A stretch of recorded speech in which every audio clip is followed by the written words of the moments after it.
Hey, what is going on, everybody? NGS back again for another video. This is going to be the debut installment of NXP Podcast Live. I guess this is how we're going to be doing the podcast going forward. This is something new that we've been trying to throw around for the past couple of months. You guys have wanted us to do more episodes of this podcast, and I guess something collectively we all decided was that the time it took to get everybody together, the time it took to record the content, edit it, it was just so insane and taxing that we realized that we weren't going to get the amount of podcasts done, the amount of videos that we wanted to get done in a timely fashion. So since YouTube has this new YouTube live thing going on, and it's much, much better than it was when they first implemented it, we decided to transition the podcast from just us recording it, editing it, and then uploading it to making it live, making it more viewer-centric, getting you guys involved, the whole shebang bang. So this is the first installment, like I said, of NXP Podcast Live. So you can expect us to have a couple of technical difficulties with the first episode. I mean, we were supposed to start this shiz 7 minutes ago, but unfortunately, things didn't go according to plan. But we are back now. Since it is NXP Podcast, I've got to introduce the long cohorts.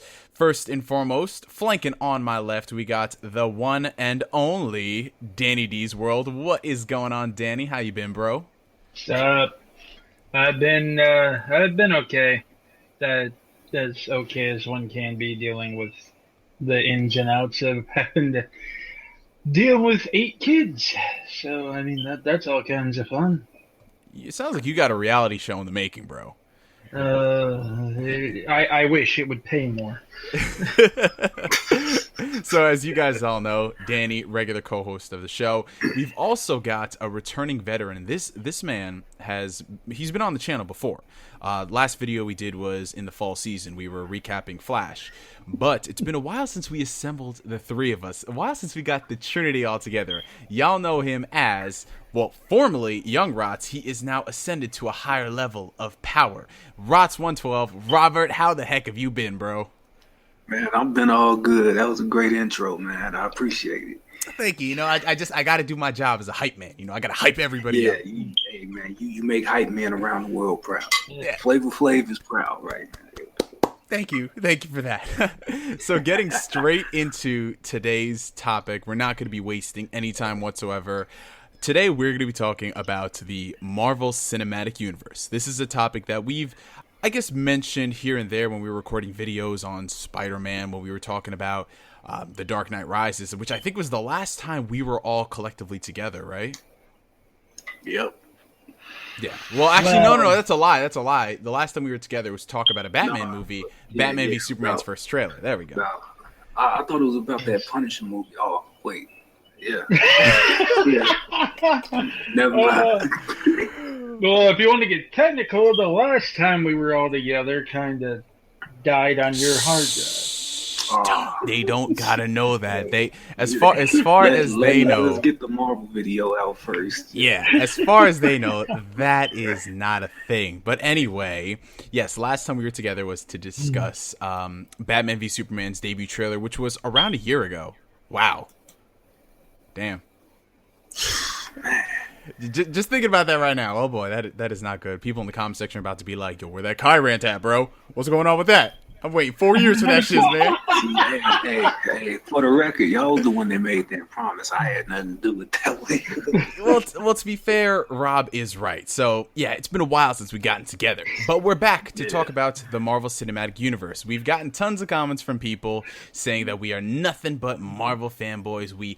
There's no possible way we can, critique a DC movie since we are just, paid off by Marvel. You know what I'm saying? With the checks are in the mail. Yeah, just everything. It's like the rest of the world, because Mickey Mouse got deep pockets, man. Well, there you go, man. So we decided to take this time to actually do a video talking about the MCU, not just the things that we like, but some of the things that really haven't gone according to plan and things that we just flat out do not enjoy. So I'm going to start this off. It's going to be basically a round table discussion. Anyone is free to chime in with whatever points they want to. But overall, as a whole, what I want to lead into this discussion with what is my biggest gripe with the Marvel Cinematic Universe as a whole is the treatment of the villains. What would you guys have to say about that? I have a few thoughts on that.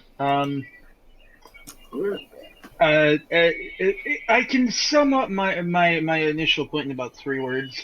Stop killing them. like seriously, some of these guys, some of these characters, I mean, much as I do love these characters and I love seeing how they interact with each other and everything, some of them, they don't exactly have the deepest villain roster, you know? And like with Hawkeye, you can kind of get away with that because he didn't have too many of his own villains per se, but he mostly pals around in other people's movies, and people love him anyway. But I mean, like, you know, when you go killing them off, I mean, who do you have left? I mean, with Iron Man, they killed off Obadiah Stane. They killed off Whiplash, who was kind of fused with Crimson Dynamo there. They killed off the Mandarin, but then unkilled him, and now he's just kind of sitting there in limbo, waiting for them to actually do something with him. I mean, Iron Man 3 in and of itself is something that we'll probably discuss later on. That's going to be the bulk of this video, most likely. Red Skull's fate is ambiguous. He's maybe dead, maybe not, maybe just displaced in time and space, and he'll show up again. Oh, gosh. There's just so much that they can do with some of these villains, but they keep killing. Like, the only one, I think, who they quote-unquote killed, who they maybe have an out for coming back, is probably Malekith, and that's just because of the nature of what he is, you know. And Abomination is locked up somewhere. Oh, yeah, he's just gone. Just off the radar. I don't know how they can contain him, but that's not our business. Off the radar, just like that movie, apparently. Yeah, I was about to mention that, and something I want to tie into. The Incredible Hulk, I think for me, was outside the whole villain killing. That movie, it just doesn't seem to exist in this universe. I mean, you've got the scenes in Iron Man 2 and Avengers, but if that movie hadn't existed, I think most people would have been like, oh, Bruce Banner, he just came out of the blue in Avengers. Like, they don't reference anything. And that leads into something which we'll talk about later, since we're going to be breaking down individual films. Age of Ultron is the biggest offender in this, and y'all already know what I'm talking about. There's, like, no real continuity between the Incredible Hulk and the other movies going forward. I think about the biggest bone that they've thrown to say, hey, Incredible Hulk is still relevant, is the fact that they brought back, what's his name for Captain America Civil War? General Thunderbolt Ross. There we go. Yeah. Who is not becoming a Red Hulk anytime soon. Y'all need to get your game up when it comes to that. Yeah, just Hulk in general. I mean, to play devil's advocate for a second, Hulk, I think they could definitely do with another movie, but I just, in good conscience, I think that Marvel doesn't want to move forward with the Hulk movie if it means having Mark Ruffalo lead it. I heard that they can't do anything. Isn't it true that Universal has like part of the rights? Yeah, Universal. It's kind of like the Sony deal, only less favorable. My bad. Yeah. Basically, Universal kind of still has the rights to make his solo films, but Marvel can use the character however they like. The problem is, Universal don't want to make any Hulk films unless they get a bigger cut, and until that contract runs out, they are not obligated to make one for Disney. So hypothetically, if Universal wanted to make a Hulk movie, could they go ahead and do it like right now? Well, not entirely, because of the fact that it ties into the Marvel Cinematic Universe and everything. They would have to submit it to, you know, the people running that universe, the producers. The story would have to get approval. Marvel would have to have a say in what they can and can't do in the storyline. So basically, yeah, Marvel could essentially keep their movie in limbo. They can keep whatever Marvel wants to do in limbo, but yeah, there is also some concern expressed over whether or not Mark Ruffalo himself is actually fully capable of leading a movie, because while Ruffalo is considered to be a good actor, his Bruce Banner performance is a bit understated, and much of its popularity comes with how he interacts with the other characters. sticking him out there alone, I'm not sure if they really want to trust Ruffalo to try to carry that all by himself. Now that's complete speculation, though. That has not been confirmed by anyone. There were only, the usual sources saying this, but it has been a concern that's been raised. But Marvel is basically going to kind of try to do a pseudo Hulk movie now with Thor Ragnarok, which I'm not entirely certain how that's going to work, and I'm going to get into concerns about that movie later. But the Hulk is basically the co-star of that movie, and I keep noticing though that they say the Hulk and not Bruce Banner. So yeah. For what I heard, it was going to like loosely pull elements from Planet Hulk, so the Hulk may be out a lot more throughout the movie. I mean, because that's the biggest thing. Did you see the article, like, when they were discussing about Hulk's dialect? Like, they say he may, like, full-on develop the ability to talk clearly throughout the movie. I don't know about that, because that's my biggest concern. I mean, you have this character who they're trying to develop him in... I mean, the only movies he's been in Avengers Age of Ultron. They're trying to develop this guy, and I don't see it as enough time to develop a character, especially since you're going to have to be pooling that away. So when you try to stick him in Thor Ragnarok, it feels out of place, if they're going to go this path. Can I just add that the Hulk should have been in Iron Man 3? Maybe it could have sparked a few things. I mean, I actually would have minded if Bruce Banner showed up in Iron Man 3. Like, he had, like, a supporting role, something like that. Even if it's just for, like, 5-10 minutes, just something on the side to establish that, hey, I'm doing other stuff, guys. I'm not just... But guys, you got a cameo in the after credits. Yeah. And that's one of my things I want to personally get into later. But I think that Marvel kind of plays it too safe with stuff like that. Like the Hulk should come out, like if the Hulk should have came out in the movie, and like you see them smashing extremist soldiers and stuff. That would have been cool. It wouldn't be a bad idea to have these characters show up in films, even if it's just for 5-10 minutes. But I think that kind of goes back to what Marvel, their approach to when it comes to characters crossing over into other movies. I mean, to this day, they really haven't had a lot of their characters cross over into individual films. We understand the reasons why. They're these characters' movies, so they want to let them do their own thing. But I think one of the best parts about comics is, just having this dude show up for like 5 minutes, say something relevant that actually ties into the movie, and then he goes off on his merry way. I don't think they want to do that, considering Hollywood and character contracts and actors, and I mean, Robert Downey Jr. $50 million for what, Civil War alone? Speaking of, that's actually another wasted opportunity of how they could have included the Hulk, and also kind of, you know how. Okay, if you read the comics in Civil War, you kind of know how that ends and everything, and obviously I don't think they're going to do that in the movie, because from a filmic perspective, there's a lot of problems that are going to arise for future movies, and from a narrative perspective, I mean, let's be real, that kind of frankly pissed everybody off. so I don't think they're going to want to do an exact repeat of that.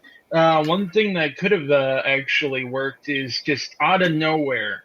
Like, even if he had wanted to stay neutral or something, never showed up. But then out of nowhere, when they're in the middle of fighting or something, they get a call and, like, Hulk went on a rampage, which also could have led into a Planet Hulk movie and explained why they had to ship him off. But I mean, that would have forced everyone to stop fighting and pulled their heads out of their rear and go solve that problem. And then you could also tie that into maybe the reason that, there are a lot of things you could do with that. You could have him get too close to an Infinity Stone and it set him off. Could be any number of things that can move the plot forward. But the point is that there are things you could do with the Hulk. And honestly, some of my favorite things reading the comic is just, they're sitting there and they're fighting they're fighting each other, they're fighting this villain, and just out of nowhere the Hulk strolls in and sees all this and gets irritated and then gets mad and starts smashing crap. Exactly. It's just funny, and it's at the same time it also gives you an idea of exactly how scary strong that guy is. I mean, you got like multiple superheroes and supervillains here duking it out. And then the Hulk just strolls in, and they just kind of stop dead in their tracks and don't want to move, and for fear of setting him off. I mean, yeah, I definitely think you can do a lot more with them. Yeah, we have this atmosphere of everybody crossing over when it's relevant, in this case being the Avengers, but those little interactions in between, I think, is what can really make the universe. You know what I'm saying? Yeah. Side note, I want to take like a little trip back. Do you guys remember when Avengers Earth Mightiest Heroes was getting ready to premiere, and they had those like 15-minute short episodes for each character? Yeah, I vaguely remember those. Yeah, it was just this one moment that always stuck with me, was in Cap's 15-minute short. And it was the war, and him and the troops, they're storming through, and this one soldier got knocked into this creek. And when he got knocked into the creek, somebody looked back and screamed out, "Howlett." That was his last name. And I was like, wait a minute. I know that last name. And, long story short, soldier rises out the ground looking pissed off. And next thing you know, blades come out of his hand. And then he started attacking people. It was Wolverine. I'm like, something that small had me geeked out. Yeah. So it's like I want more than just somebody showing up and speaking or something like. It's like, let it feel authentic. Let it feel like, I don't want it to feel like, we just got enough money to pay Ruffalo to come here, sit down and speak. Like, well, like what they're doing with like Black Panther and Spider-Man, they're not just seeding them by having them show up. They're actually showing up and doing something. Yeah. Exactly.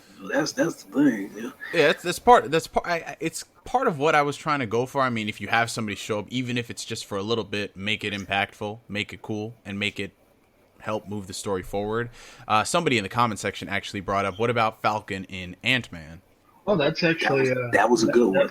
That's actually my favorite scene in that movie. That one. And then when it's all over, can we not tell the captain about this? It's like, right. Yeah. I gotta say that one, and actually seeing War Machine in Age of Ultron was pretty cool. I wasn't expecting him to go that far. I thought we were just going to see Rhodey, and then Rhodey telling his jokes that don't go over well. And then I thought for certain reasons, I'm like, yeah, but we're not going to see War Machine because they don't go that far. Right. But then War Machine showed up, and War Machine and Iron Man got to be together. Yeah. I was like, man, that was cool. I gotta admit, I want to see a lot more of Rhodey, because Rhodey, if for people who like follow the comics, Rhodey's actually got a very interesting backstory and everything, and it's something that I'd love to see explored. But unfortunately, since he seems to be even in the Iron Man movies, he feels like more of a side character even than a partner. He's a sidekick. Yeah. But which is part of why, if and when Robert Downey Jr. ever does retire, I would not mind seeing them actually let him become Iron Man, similar to what happened when Tony had to take a break in the comics. Mm-hmm. Not Don Cheadle. They won't let Don Cheadle get that much juice. I don't know. A side note for a second. Maybe it's because the way he's written in the Iron Man movies. I don't know, but he kind of comes off as like the breaks, like the father saying, "Tony, stop it. Don't do that." Well, he kind of does in the comics too, but he's less of a wet blanket. Right. That's the military discipline in him, though. Tony can run off half-cocked and do stuff, and he's a trained, experienced soldier. Of course. So you felt that a lot in Iron Man too, where Rhodey was a bit more assertive, but he took the suit and tried to fight Tony and stuff. That was actually something I didn't like, because out of nowhere this man is just going to pilot his suit. I know some people have said, but let's save that for the breakdown. Right. Okay. Cool. So, like I said, the biggest problem, like one of the first big problems going into it, was the fact that like these characters exist, they cross over, but not in the extent we wanted to. Part of me thinks the reason why, like I said, is because they want to let these characters breathe, have their own movie, and I think they are kind of scared. They're kind of scared of what the impact might have, and that's something I think we've seen the Marvel movies kind of change from like Iron Man going into Phase 2 with stuff like Guardians and into Phase 3. I think Marvel is getting a little bit more, I guess they're letting the brakes loose. They're letting them do things they normally wouldn't do, because, when you have this movie come out, this $150, $200 million movie, you're kind of hesitant on what you're going to do from a narrative perspective, from this, that, and the third. But I think they're kind of opening up. going forward, and we saw stuff like that. Like, I wouldn't think that we'd see like a Falcon cameo in freaking, like if you saw that movie Ant-Man like 6 years ago when it was supposed to come out, that's neither here nor there. I don't think you would have saw something to that degree. I think Marvel would have been like, oh, no, after credit scene. Haha, nothing like that. Either that or it just would have been Sam. That's what we've kind of been like used to. Like if somebody cameoed, it's just them. It's almost like just the actor that just took time out their day to come on set. Right. And film something. But to see him come as the Falcon and actually got to do something. Yeah. That was cool, man. That was pretty awesome. So going back to something that I guess... As a whole, I mean, we can start going into the individual breakdowns. I don't know which movie you guys want to start with. Do you want to? I mean, are we starting from the very beginning? I mean, we don't have to like start with every single movie because we'll be here all night. But we want to notice like some really key offenders. I think the biggest one is probably going to be Iron Man 2 for going down the timeline, unless you had something else that bothered you, Danny. I got no problem with Iron Man 2 since that's the earliest. In the time, I might as well try to do it in some kind of chronological order, Well, I mean, yeah. So let's start off with Iron Man 2. I mean, my biggest gripe with it is it kind of has that direct to DVD vibe. To me, it felt like, well, we made so much money with the first Iron Man, everybody loved it. Where are we gonna go with the sequel? You know what I'm saying? It feels like they were kind of added in everything. And I know the big complaint everyone's saying is that, oh, it feels like an Avengers cameo fest. Like, it's just building up towards the Avengers. But I want to dispel that one right here. Sure, you had Black Widow and you had Nick Fury show up in the movie, right? And they mentioned Avengers all of twice. But at the same time, at the end of the day, it's still a Tony Stark story. It's still him dealing with his, oh my God, I'm about to die if I don't do something approach, and you got to see him, his backstory, and all that going forward. But some of the things I didn't like, I think it's, like I said, it's not a big deal, but the fact that Rhodey was able to pilot that suit, like, really? I mean, I get the fact he showed it in Iron Man 1, but Iron Man 2, this man's able to use the suit? Like, what? I mean, I always chalked it up to that was the old prototype. The one with the auto gear and navigation and stuff?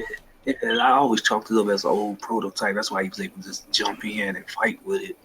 But then he flew off perfectly with it. So I kind of get where you're going with it. Like, yeah, he flew off with it with no problem. Yeah.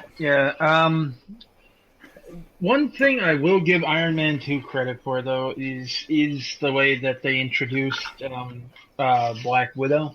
Oh yeah, that was great. Because it felt organic and it felt real and it felt completely in character, and in character for Nick Fury to assign her. And yeah, I mean, that is how you add a new character to a movie and you make it feel organic. And that's what people talk about when they say that these cameos feel shoehorned in versus feeling. Wait, are you saying that people can't just drop down out of nowhere into a fancy dinner party and then you follow them? You saying we can't do that and have that be a cameo? Well, you can if you do it right. And honestly, can we stop BSing about what we're actually talking about here? Hey, I mean, go for it. Not yet. We gotta get. We gotta. Do what you do. I'm neutral. Do what you do. I'll say this. Had they just done the dinner party thing, I actually would have liked that a lot more, and I'll leave it at that. It would have felt a lot more organic. It would have made more sense. But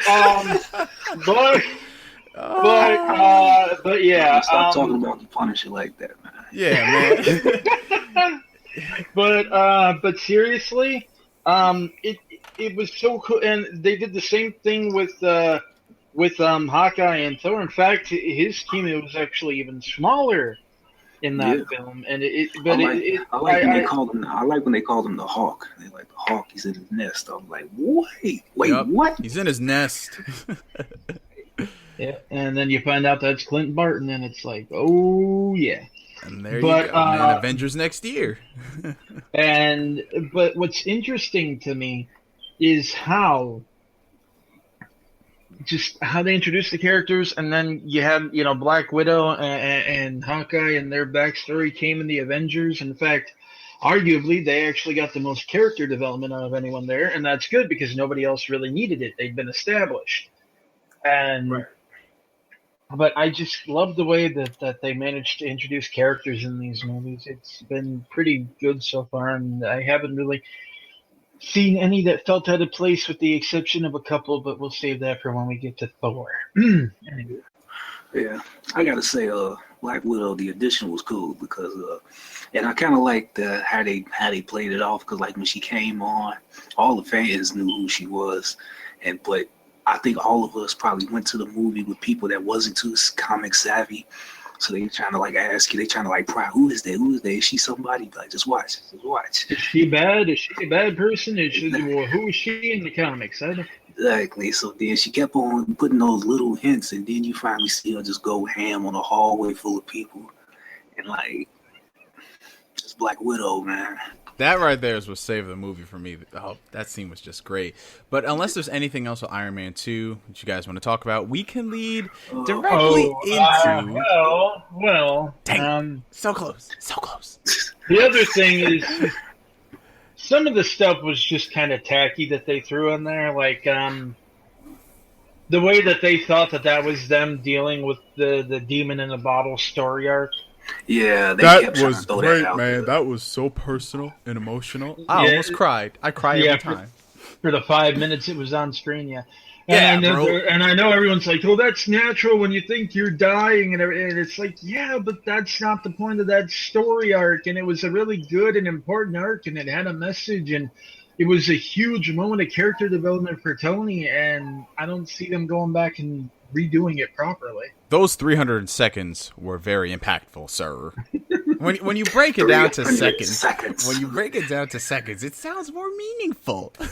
The other thing that I didn't really get too well was the villain. Like, he just had nothing to him, no weight, nothing. He was just kind of there to look cool when it came time to bust out the whips, you know? I want my Boyd, Danny. I want my Boyd. I'll give him that. I want my Boyd. I want my Boyd. Given what he had, my Boyd.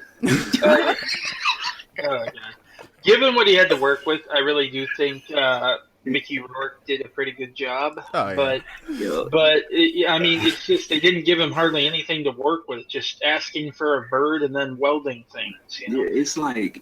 But he did look pretty badass. So when he went out on that track and the whips came out. And oh yeah. If they could have found some way better than giving him an Ironmonger suit with whips, I would have been so much more pleased. That is what my biggest problem was. It was like the last day, and you never even saw him make it. Yeah. It just came out of nowhere. He just popped in. I know. To be back. Yeah. What would have been cooler, I think, is, see, the fact of the matter is, I mean, the part of his advantage has always been, speed and reach, range, and the fact that those whips, they can like slice right through Tony's armor, and so I always just thought it would have been cooler if he had to have a suit. Why did it have to look like, again, a giant, Iron Man suit? Why couldn't he have built himself something like smaller that just let him zip around faster or something? It definitely would have been a good contrast to, I mean, like Iron Man 1, you had the Ironmonger, Tony going up against something like him. Then in the second one, you have a person who is so agile. Yep. It's just so much waste. And honestly, Tony's dad did kind of come off as a bit of an ass in that movie when he just has that guy straight up deported but keeps all his work, And it's like it's like they didn't even really give details on how he knew he was doing something illegal. It's like they make it in the way it came across in the movie the first time I watched it is like he just straight up deported him so he could keep his work. That's how they made it come up. So in a way, you almost thought they were guilty of this. Yeah. But everything else, I would have let go of everything else if they just didn't. Eventually, the end result was him having the Ironmonger suit, and then they want to call back to the previous point in the movie where they had to shoot the two blasts together, and that was the only thing that could damage him. They didn't even try to fight him. I didn't think he even moved that much. Bro, the entire fight scene. He was stiffer than Bowser, yo. Like, the entire crazy. fight scene in that movie. Actually, I went back and rewatched Iron Man 2 in preparation for this. That entire fight scene was less than 2 minutes. Because they dang had the money to make him do much. I'm telling you, he was about as no. You know what? Not Bowser. He was about as stiff as that Bomb King on Mario 64. Man, I barely moved at all, Joe. I also have to admit I was greatly disappointed when the ex-wife did not work.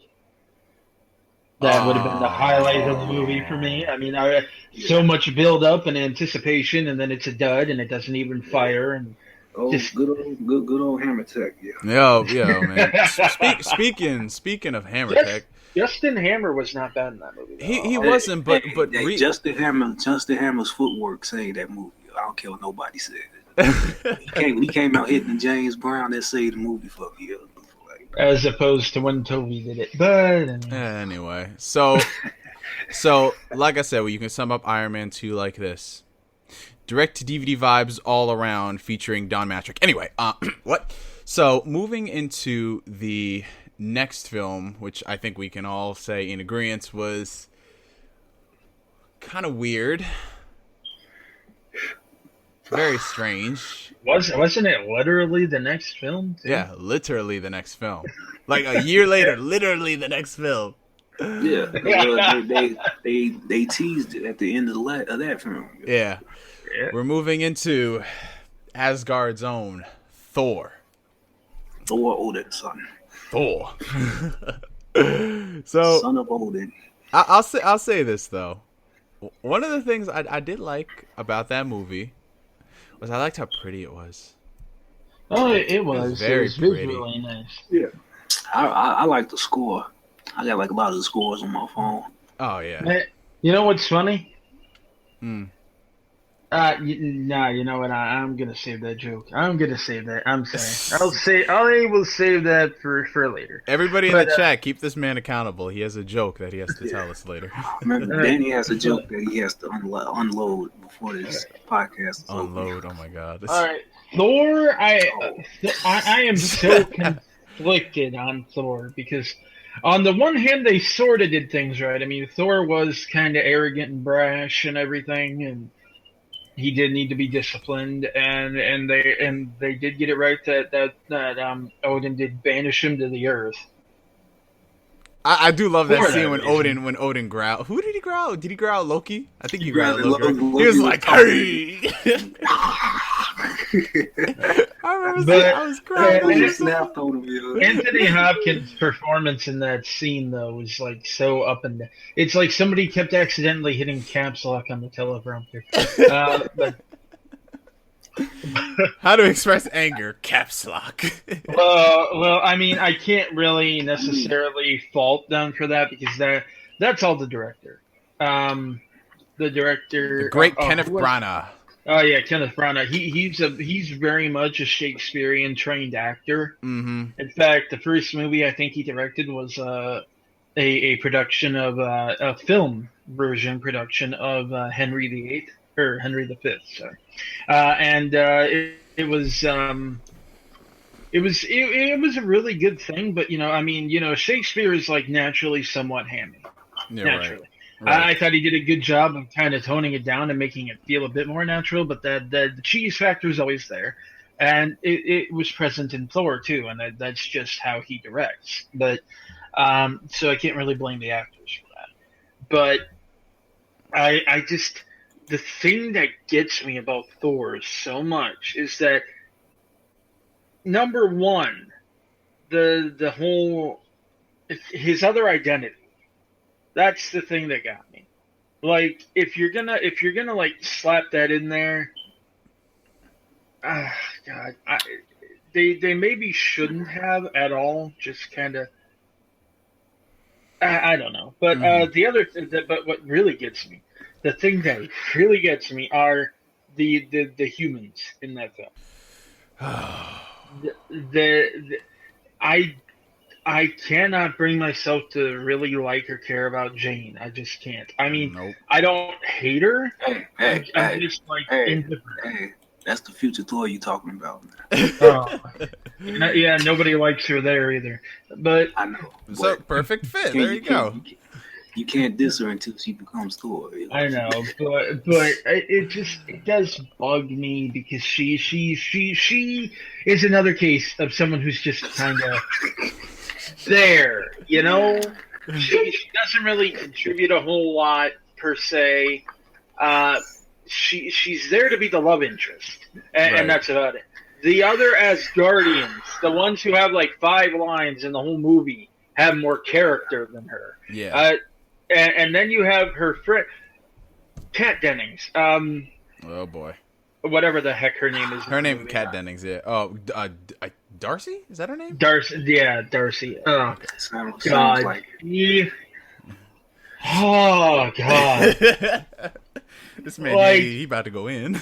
I really cannot stand her like 90% of the time she's on screen. Sometimes she can bring a lot of humor and she can be funny, but other times, you know, I mean, it's like this movie's already naturally kind of goofy, especially with Thor trying to fit in here on Earth. Yo, you remember that scene in the coffee shop where like he just had coffee the first time? He's like, another. If that movie came out this year, we'd have DJ Khaled be like, another one. Another one. Would have been great, man. You know what? Yeah, Thor started before DJ Khaled did, so there you go. Let that be known. There you go, man. Another. But the thing that gets me about her is that it just feels so shoehorned in half the time, and she's making jokes at times where maybe there shouldn't be jokes, and you know the weight of the scene should be allowed to fall. Mm-hmm. But as bad as it was in the first movie, I could tolerate her a lot more than I could in the Dark World. Like, dang, oh my, like she served no purpose in Thor: The Dark World, and then that is just to have that assistant, just so that the big payoff to both of them being in the movie is that they could be caught kissing because they got teleported in while doing it. That's literally it. That was his whole purpose in the movie. Set up for one joke that isn't even fun. Yeah, because it's like you knew that if she's bossing him around like that and everything, you know that something's going to happen where it's a trope. And it was a trope everyone saw coming. And then when it happens, it just falls flat. And it's like, why were you even in the movie? But like, if they could just, you know, brutally kill Darcy and Ragnarok, that'd be great. Yeah. I mean, like, I kind of attribute the Thor movies to, kind of like the Transformers effect, where like everything around them that you should be focusing on, not. Okay, like, maybe not brutally kill, but just tone her down or have less of her, please. The actress is too popular. She got a show going and all that. Two broke girls. Yeah. So that ain't happening. Stick her in Agents of S.H.I.E.L.D. and call it a day. Oh, so you're gonna love the show then, Danny? Yay! You'll love her in Agents of S.H.I.E.L.D. You know what? I'll tolerate it because at least maybe they won't try to stick her like as much as they can into a 90-minute film. For all you know, she may be an Inhuman. There you go. Thor Ragnarok plot right there. Spoilers. But no, guys. Seriously, we really do need less of her, please. I mean, I agree. She's kind of like the doofus Megan Fox. Man, kind of. But Thor on his own, he's like great, especially like when you need like comic relief, just because again he's naturally so out of place and the fish out of water effect, and he's so easily entertained, you know. I did like those little moments like that, like you know, the whole thing with the coffee cup, and then even though I can't stand it when she asked him to smile for a picture, he had that big smile on his face, you know, and he just looked like a dope. But the Thor movies do have one redeeming quality, and that is Jamie Alexander. Ah, yes. Oh, boy. Well, we will save that for the Agents of S.H.I.E.L.D. discussion, where Danny's going to go ham. But moving into more of Thor's biggest issues, one thing, I mean, it's, again, like Iron Man 2, it's kind of a minor complaint. I'm not the biggest fan of Kenneth Branagh's, I guess, cinematography. The amount of side angles in that movie, oh my god. Bro, the amount of Loki in that movie too. Oh my god! But oh boy, that's what started it all, man. He loves that tilted camera though. Yeah, bro, like the hospital scene in Asgard. I'm like, stop it, please, stop it. I can't. I get it. You know how to move a camera. Thank you. It's like he learned how to shoot. He learned how to frame a scene by watching Battlefield Earth. Oh, Jesus, Man, I'm not kidding. Have you seen how many like angled shots are in that movie? Wasn't that the movie with Rihanna? No, that was Battleship. Battlefield Earth. Battlefield Earth came out in like 1999, I think. Oh wow, way off. It had it was directed by John Travolta, and he starred in it, and so did Forrest Whitaker, and it was based on the book by L. Ron Hubbard, you know, the guy who started the cult that literally believes in and worships science fiction, right? Yeah, okay, now I get it. I was So no Rihanna? Rihanna? The one that Tom Cruise is the leader of. Anyways, yeah, no Rihanna. L. Ron Hubbard was reborn in Stan Marsh. We know the story. I'm thinking of that South Park episode, but since Danny brought it up, when's the MCU crossover? Nobody knows. But since Danny brought it up, let's talk about the main star of Thor, the real breakout actor, Loki. Oh god, Loki. I mean, he did his thing. Now hold up, Danny. You gotta here we go. Here comes the Civil War. I'm about to put myself on mute. No, I was about to say I ain't got nothing big to say. I just want to be the first. I want to get the first word out this time. Hiddleston did his. He did a good job, but I think and this could wrap into my entire problem with Thor is I think they just tried to push too far, too fast. You know, he definitely came off with somebody. I was like, before I even knew who Tom Hiddleston was, I was like, after seeing Thor, I want to punch this fool in the nose. Like that's how he came off. You know? But Danny, go ahead. I know you got something to say. Oh boy, here we go. Take the floor. He's got to take a deep breath first. All I can say is thank God they fixed him in Avengers. The thing about Loki in this movie, everything that he does boils down to his daddy issues. He's like Sephiroth in that regard. Everything boils down to parental issues.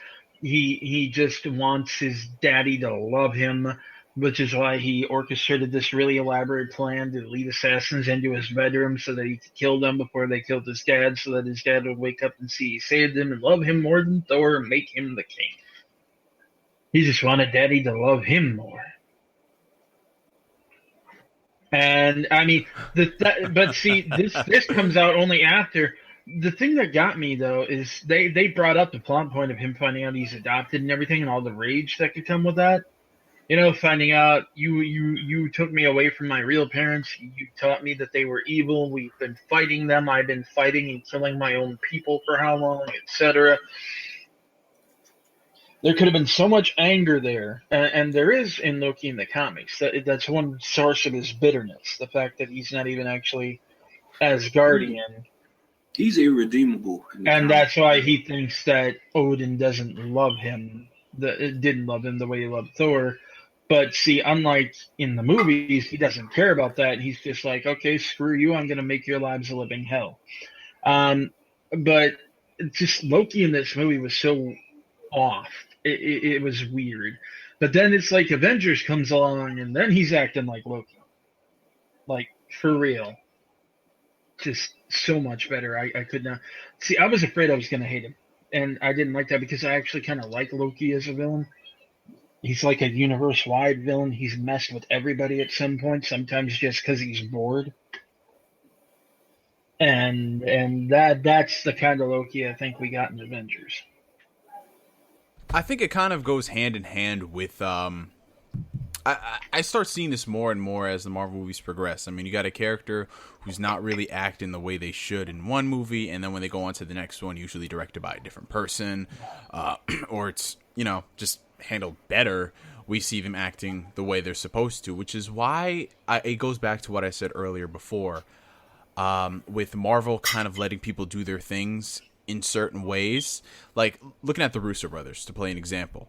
I mean, when we had Loki and Thor wasn't really acting how he should have, then in Avengers he's better. That's why I like that we got the Russo brothers handling Black Panther and Spider-Man, because they're kind of going to set the tone of what to expect from the characters, and in a positive or negative way, we don't know at this point. Like I said, we're not here speculating, saying that, they're going to do Black Panther justice, man. Spider-Man's got his quips from, like, the one trailer. They're going to do justice. Now, we ain't here to say that, but I think it's cool that we have these characters getting established and seeing where they're going to go on in their solo movies. Spider-Man next year, Black Panther 2 years away. 2 years. 2 years. Yeah, but Chris, Chris, I know it seems like a long ways away, but all you got to do is remember what the director said about the character and why it was so important to have a black director for the film, then it'll just hype you right back up.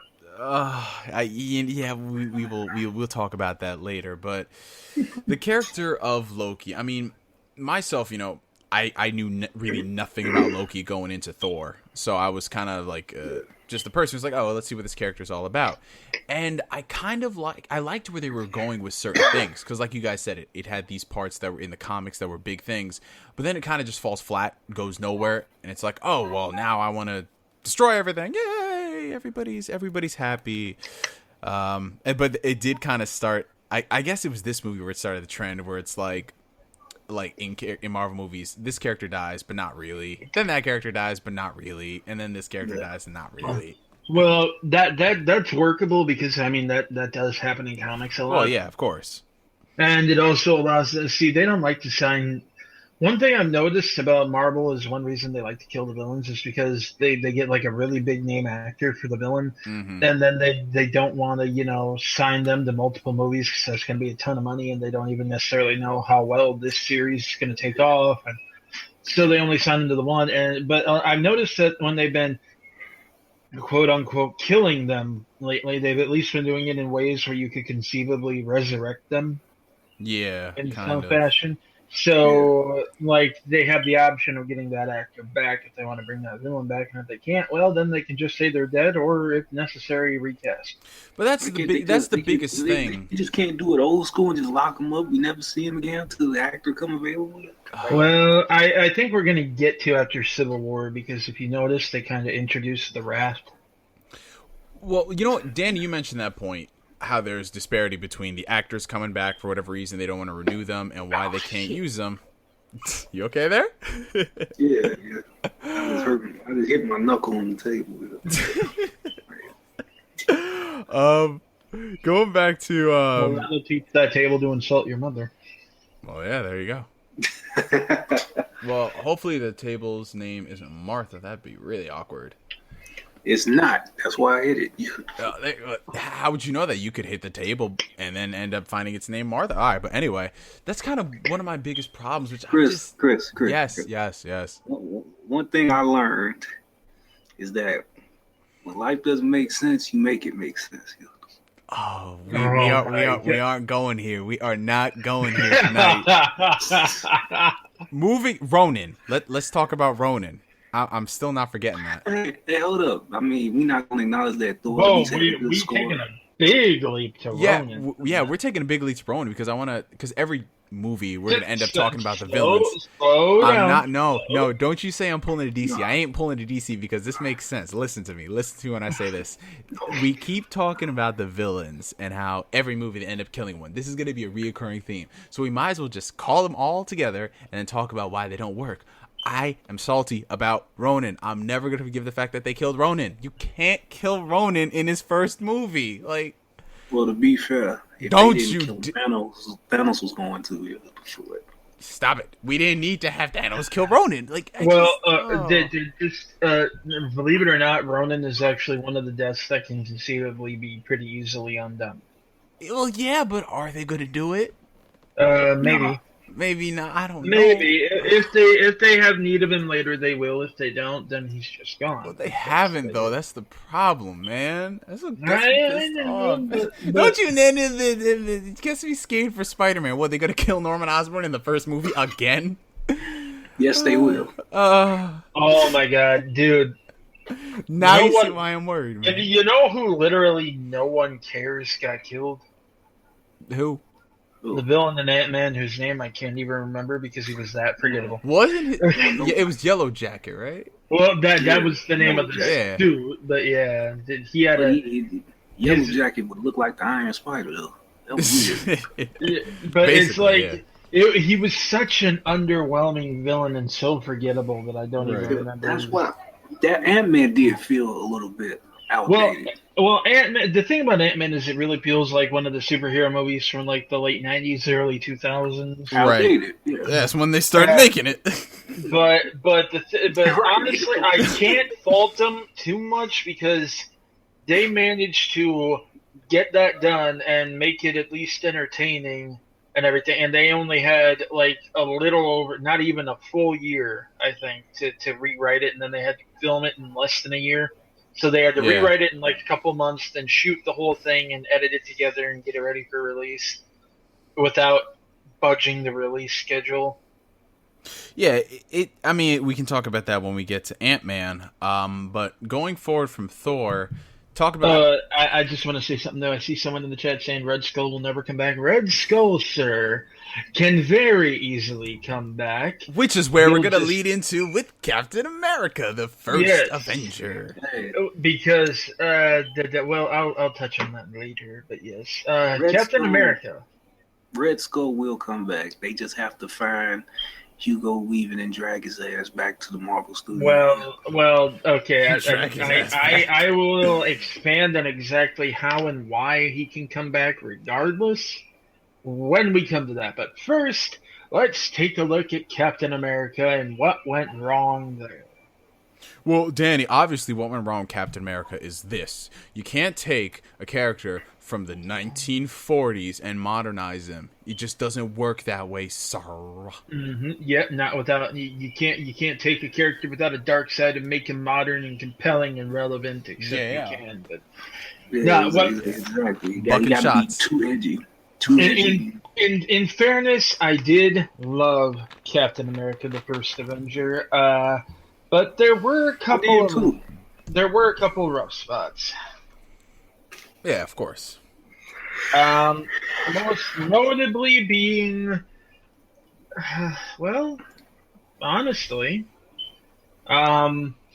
there were some historical problems that I mean, I get that this is a comic book movie, and I get that, you're not supposed to take all this 100% seriously, but I mean, at the same time, it's also a period piece, and, there are just some things that you should at least take into account or at least kind of show that there was some. Here's the thing: the Howling Commandos, or Captain America's unit that he worked with. Yes, but see, this was back in the 1940s, and this was pre-integration of the military. So if you had anyone in a minority group at all, they had to be in a completely separate designated unit. And the fact that he's got, black soldiers and Asian soldiers and everything in his unit, I can understand that. Again, this is a comic book movie and everything, but and I know it is something that Cap himself would push for and insist for. That's the kind of person he is. But I wish we could have at least seen that, because that would have been cool too, just from a character building perspective. I don't, but see, I'm just someone who's like a stickler for historical accuracy for some reason. I remember during the production of the movie, I think this is back when Danny and I were first becoming friends. We were looking at that, and they were saying that. I remember it was kind of troubling you because when you heard that they were going to try to make the Howling Commandos kind of like I'm paraphrasing this. I don't know the exact terminology, but it was like the United Nations. It's like something like that. They have somebody Captain from each. NATO. Yeah, Captain NATO. Yeah, they were talking like they might be pursuing that route, and then they were talking about how Captain America wasn't going to be such a jingoistic flag waver, and it's like he isn't outside of like the old 1940s propaganda comic. Yeah, exactly. And let's face it, it was propaganda, even if it was funny and entertaining propaganda. Right. But I think it was kind of, that's why I think it was kind of meta in the movie too, how they poked fun at that. I know, nice. I loved that. That was like one of the best things about that movie, how they incorporated that stuff, including punching Hitler. Yeah. Oh my god, that was just hilarious. That was funny. I mean, how could you not depict that in some kind of way? Oh yeah, that was the best way they could have gone about it, you know. But the other rough spot in the movie actually came from Hugo Weaving as the Red Skull. He did kind of like ham it up a ton, honestly, at some points. And like the Red Skull, one of the things about the Red Skull is he's got like physically the same kind of prowess that Captain America does. If anything, he might actually be a little bit stronger in terms of like brute strength. And you don't get to see it in that movie. It doesn't come across. He never really comes across as being a physical, a physical threat. Right. And a lot of that's because Hugo Weaving, he didn't want to take a lot of extra stunt courses, and he didn't really want a lot of stuntmen taking up his screen time, and then he was the thing that really bugged me about the movie, because then when it's said and done, and the Red Skull trait was left ambiguous for a reason, but he's like, no, I don't think I'm ever going to do that again. I only took this role to see if I'd like it. He said, I only took the role to see if I'd like it, and I found it to be a completely unenjoyable and joyless experience. And it's like... That's rather pretentious. It's like, dude, you were in the Matrix sequels. You don't get to talk about joyless movies. But... Yeah. I think, like I said, things have changed, It used to be a time where we were appeasing the actors, but now it's like, if your name ain't Robert Downey Jr., boot. Get the boot. That's it, man. That's actually pretty cool. One thing... he act like he don't like any other role outside of some kind of drama. Let's not forget, this dude voice acted for Transformers. How is that not beneath him? Yeah, Megatron. Oh, he talking that good stuff. He talked about that too. It's like he's apparently all these other roles bore him, but he doesn't mind playing an elf. Something like that. There you go.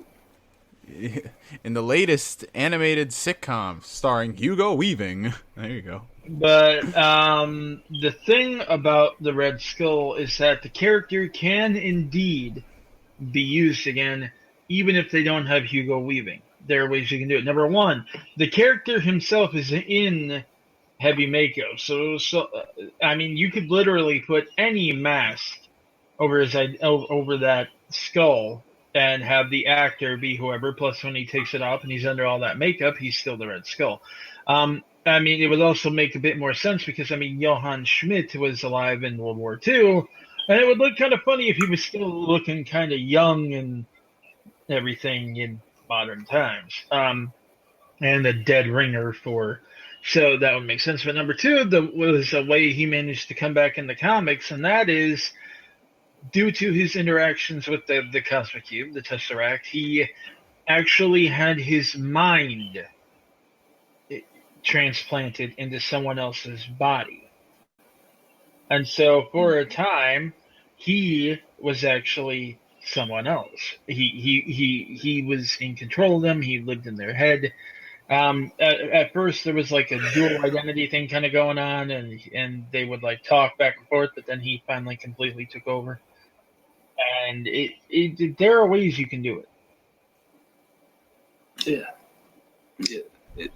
Not to go off on it's kind of a tangent, but it goes back to what Rob was talking about, mentioning animated series, and somebody brought this up in the comments too.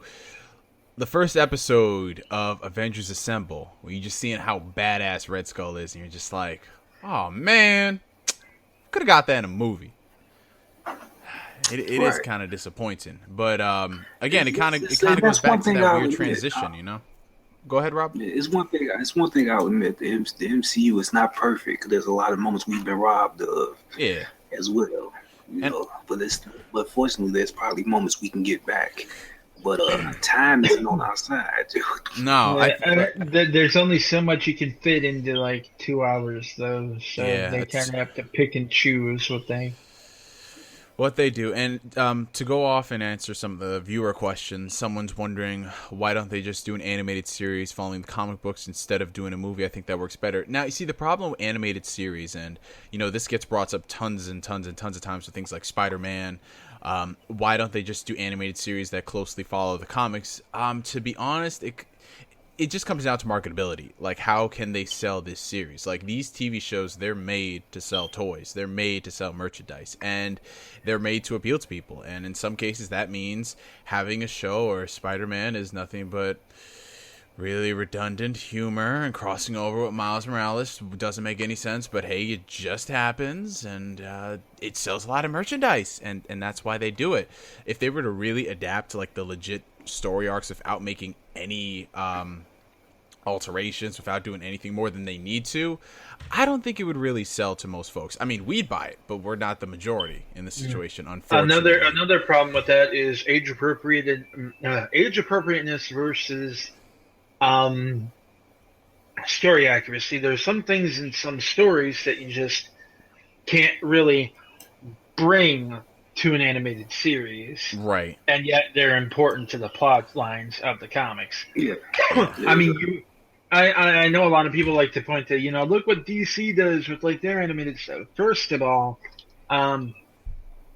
DC actually does tweak a lot of stuff that they put into their animated series. What a lot of people like to point to when it comes to is more the animated movies. Yeah. And even those are tweaked a lot more than people realize. But the thing about Marvel is that Marvel doesn't have an animation division. Mm-hmm. They're currently running through Disney, which means that Disney, anything that they run has to go on the Disney network. And unfortunately, the Disney brand name mandates that it has to be family friendly. They could maybe try to stick it on ABC, but then you have to consider viability because a primetime animated series is not going to survive on ABC. No. Disney ain't doing no pun. So in the end, it comes down to the fact that it's just not feasible to do any kind of animated series based on that. It's sad. I'd love to see them at least try. I would love to see like a better, more accurate, more grown up maybe. I mean, I'm not talking like, super dark and gritty and edgy and this and that, but like just, more serious, like Spider-Man series, stick it on Netflix if you have to. Maybe that could happen at some point. I don't know. They are doing that Spider-Man animated movie. We'll see what happens there. Yeah. But animation long term is really not viable for Marvel at this point. It's the unfortunate truth. Like, I didn't mean to cut you off. Go ahead. Oh no! I was just gonna comment on what Danny said, but go for it. I was about to say, and also there's a challenge. There's a certain challenge to it, is trying to do as much right as you can in live action. Mm-hmm. Because if you can make it work, it's gonna pay off crazy. It's gonna be a high risk, but if you can make it work, you're gonna rake in the dough. Like the first Avengers movie, that's still a dream to some people. Mm-hmm. But they did it though. Yeah. So that answers your question on why there really aren't any more Marvel animated series. I mean, even not to say that the ones we have on cable are bad, because I mean I've seen Avengers Assemble. It's a pretty decent show. I heard Guardians is okay. But I'm not watching any of those other shows outside of Avengers. You don't want to watch Hulk and the Agents of Smash, which is a really weird name. No, not at all. But yeah, it's because sounds like the porn spoof. We're not going to get into that right now. No. But yes, if you guys do want to ask some questions, we'll take some breaks in between and answer them, provided they're related to the topic. But going ahead, I think we basically said all we wanted to say about Captain America. I don't want to go touchy into the Avengers because I think out of all the things, it might be the least offensive. I mean, it really had nothing going for it. Well, I would actually like first Avengers movie.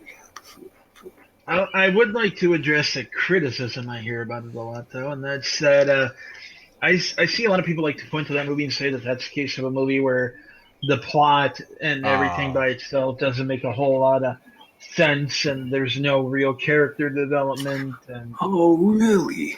Plot not making sense. Okay. It's like, I mean, first and foremost, it's like, how does the plot not make sense? I mean, it's really simple. I'll give you that. It's a really simple, basic plot, but it does. I mean, that's kind of why it makes sense. It doesn't really reach for anything. It's kind of and also it can afford to be simple because the past 4 movies kind of took on some of the weight. Yeah, that and they handled the development of these characters too, which is why the two who got the cheap character development were actually Black Widow and Hawkeye, who hadn't had any really up till that point. But as well as you got some from Nick Fury and Agent Coulson and so on and so forth. But yeah, it didn't really need to because it had all those movies building up to it. It's what you might call an event. You know, like, something to cap off the phase. Yeah, it's sort of. It's kind of like a comic book arc where you're reading it and it's a crossover arc with all these different heroes, and then this is like the last couple issues where it all comes to a head. Mm-hmm. That's what they were going for too. So. Yeah, that's what it felt like. It felt just like that. It was crazy. Did what it wanted to do, man. But moving away from Avengers and going directly into the start of, oh boy, the start of Phase 2. More like Phase 2 out of 5. Rating 2 out of 5 right there. We have Iron Man 3. Yo. Oh. Y'all heard us when we were talking about villains and them getting this major injustice. But before we get to the villain part, Danny, didn't you tell me about how this movie almost killed the MCU just off its time placement? I think I remember us having a discussion. He was saying that something about Avengers bump and hype, and this might be a template going forward that we can do what we want because Avengers hype. I think that's how I remember Danny saying, but I can't say. Well, basically. But I also remember something about the timing of the movie that it almost contradicted everything else or something like that. Oh yeah, the timeline and everything. I mean, they started doing Agents of S.H.I.E.L.D. and whatnot, and they had said that this was set during a certain time, and later movies were supposedly set during a certain date, but then there's a newspaper in what was it, Iron Man 3? Yeah, in the scene where Tony's in his office and you see it, and the date was like dated for all the way in December of that year, and it's like I believe the next movie was already supposed to have been set before that date, so it's like then people were like, is that a prequel or what? Was that a goof? And it never really gets addressed, so I'm thinking they're just kind of allowing that to be like a prop goof, but it caused a lot of confusion at first. That one movie almost killed the MCU. Well, that's what happens when you let Shane Black do whatever Shane Black decides he wants to do.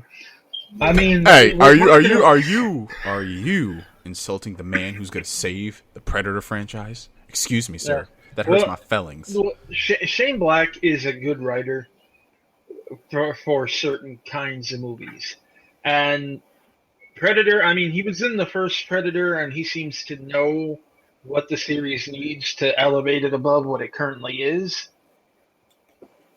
What the next logical step should be. And you know, I wish him luck with that, and I think he'll do an okay job there. But with this, I mean, this is... The MCU is not a good fit for Shane Black, and I'd say DC isn't a good fit for him either. Comic book movies in general are not good for Shane Black.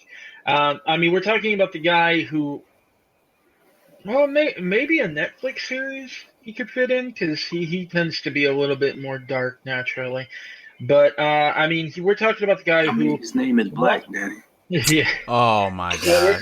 We're talking about the guy who one of the ideas he pitched to Marvel and kept really, really trying to get in there until Kevin Feige said no. That there are going to be kids watching this. Keep in mind, was he really wanted at the party in the beginning of the movie this guy to basically get Pepper Potts super drunk, make a sex tape with her, and then blackmail her. I remember reading that article. Oh my god! Yeah, all for the sake of creating drama. When Tony found out that she basically got drunk and cheated on him with his new rival. But wait, what? But wasn't that party like set 10 years ago or something? No, it was the second one when you see him again after he's all famous and everything now. Oh, okay, I got you. Okay, yeah. But I think he was supposed to get her like really liquored up or drug her or something there, and it was like no, like stop it. Just stop, dude. Just Shane Black. You need a black eye for that, dude. Well, it's a good thing that we have someone to put the brakes on it. But I want to move into one of my biggest critiques for Iron Man 3. I think as a whole, again, they kind of went back to what you were talking about with Iron Man 2, Danny. They took an idea, a story concept, and they didn't give it much development. But I think what they did with this movie is they took it and they went the opposite extreme. They hammed it up like no belief. And that is Tony Stark's basically PTSD after the Battle of New York. Okay. Oh my gosh. I have a lot of experience in my life with PTSD. I've known people who've had it, and that is not necessarily how PTSD works. Not to that extreme. I mean, when it gets to the point where he's literally triggered, severely triggered, might I add, every time someone says New York. Yeah, it got pretty. I mean, that especially when you're a businessman, that gets to the point where you can't even function, man. Like legit, someone in passing says New York, and it legit, he starts having flashbacks. His body's moving. I'm just like, bro, this is not a good look. On the surface level, I could have gotten that. I mean, I get, his whole world just got blasted open for what he thought is aliens across the universes, dimensions. He actually flew in the dimension and saw crap. It's one of those things where, once again, it's a good idea. It's just really poorly handled. Yeah. So to me, I couldn't stand it, and everyone I know who I talked to the movie like that same week was like, "Oh no, man, that was beautiful. It shows that he has heart and he's different. He's the human connection." I'm like, "No, this movie's the ultimate trigger warning. Like, this is trigger warning the movie, man." Oh my gosh. But I don't know. They have a real hard time handling like a human with no superpowers going up. Maybe it's just who they've got to work on the Iron Man movies. That's probably what it is. But moving into the next portion of Iron Man 3, which I think collectively the dust has settled now. I think everybody's in agreement that this was pretty messed up. The Mandarin. The Mandarin. A.K.A. Aldrich Killian. Yeah. That upset me so much. That was the biggest case of deceptive marketing. Yep. And I mean, it's not even a case of, we'll make you think this happens via clever editing, or we just won't give a whole lot of info and you're going to be assuming everything. No, they literally laid out the entire plot being about him versus him, and then you find out that, and honestly, it wasn't a bad change. I understand their concerns about making the Mandarin Chinese. I do. And that being seen as, a stereotype and racist and everything. And honestly, when it came to his new look and the weird symbology he was apparently trying to use and whatnot, I was okay with it. I thought this could be a really interesting take on the character and avoid the controversy. So long as he still acts like the Mandarin, I'm actually okay with this. And then all of that, everything interesting about the idea turned out to be a complete fake. It's an actor, and the quote unquote real Mandarin is the guy who you totally didn't know was a bad guy, even though he started out being kind of a nerdy slob and then came back as an insanely wealthy businessman overnight. Like that doesn't scream bad guy. It's like you have no idea he's going to turn out to be the real bad guy, and sure enough, he does. But then, see, that's the thing. That's what got them that backlash, and it was so bad that Marvel actually had to create a short film to basically retcon that away. The Mandarin's real, and he's super pissed that these guys have been using his name. Yep. But now he's just kind of sitting out there in limbo. Ben Kingsley, though, I have to admit, once he went, normal mode, he was pretty funny. In that, I'll give him that. It's just I was too mad at Iron Man 3 to really care that he was actually funny. I enjoyed him in the short film. I enjoyed him in the short film simply because I knew they were fixing it. But part of the reason, for me, I was actually excited to see Ben Kingsley play the Mandarin. I was like, yo, this can work. I know. Hell yeah. I know. Ben Kingsley's got that. He's got that gravitas and everything. He could have pulled it. If they had actually made the Mandarin the way he was in those commercials, he probably could have been a really kick-ass film. That's why I was getting ready to say. When he was putting up the front of being the Mandarin. He had me sold. I mean, that would have been good right there, but it was too good to be true. Yeah. All right. Somebody seems confused at the idea of a short film. Yes, basically what Danny is referring to on the Blu-ray for, I believe, Iron Man 3, they actually had a short film. It was not even a short film, it was just a short, titled All Hail the King, and in that, basically, it just shows us that there's the existence of a real Mandarin who's pissed off that there was someone impersonating him. Basically, they retconned it so people... y'all don't not understand how big this backlash was. To have Marvel, who already had a success... Guys, this movie made $1.3 billion at the box office, and Marvel messed up. They knew they messed up, so they had to retcon it. They were this scared. Everyone was thinking, yo, if they're going to do this with other villains... I remember the big thing that came up is if Marvel is able to pull this with the Mandarin, who's to say they won't do it for someone like Thanos or anything? People were pissed, man. This was a big deal. Because this wasn't just any Iron Man villain. This was the Mandarin. Yeah. This was his Joker in a way. Yeah. This is his big villain, and you screwed that up.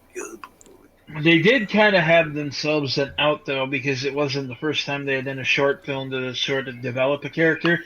Coulson had gotten one that I believe was on the Thor DVD. Or was it on the Avengers? I mean, they've got a bunch of, and, special things. Yeah, and it basically showed... It showed Coulson being a badass, I'm not going to lie. But... They also had what was that one where they find that Chitauri artifact or weapon or whatever and try to rob a bank with it? I don't know. They've done a lot of weird things, but Marvel has done these short films. Yeah, the short film, they're actually really good considering they're short films, and I wouldn't mind seeing more of them. Yeah. But the biggest takeaway, I think, from this is that when Marvel messes up to this degree, they know. And you know what the funny thing is that it kind of... I mean, y'all remember the Defense Force that came around saying that, well, Marvel made... they didn't make a mistake. They made a creative choice. And that was the funniest thing because y'all remember this more than anybody. You remember in the first Iron Man movie where they mentioned the 10 Rings organization? Exactly. And how they said that, well, for our Iron Man movie, we're going to keep it very grounded. It's not going to be mystical and fantasy, which I think we all kind of accepted for the most part because, they don't want to do those kind of things for whatever reason. We're not going to get into that right now.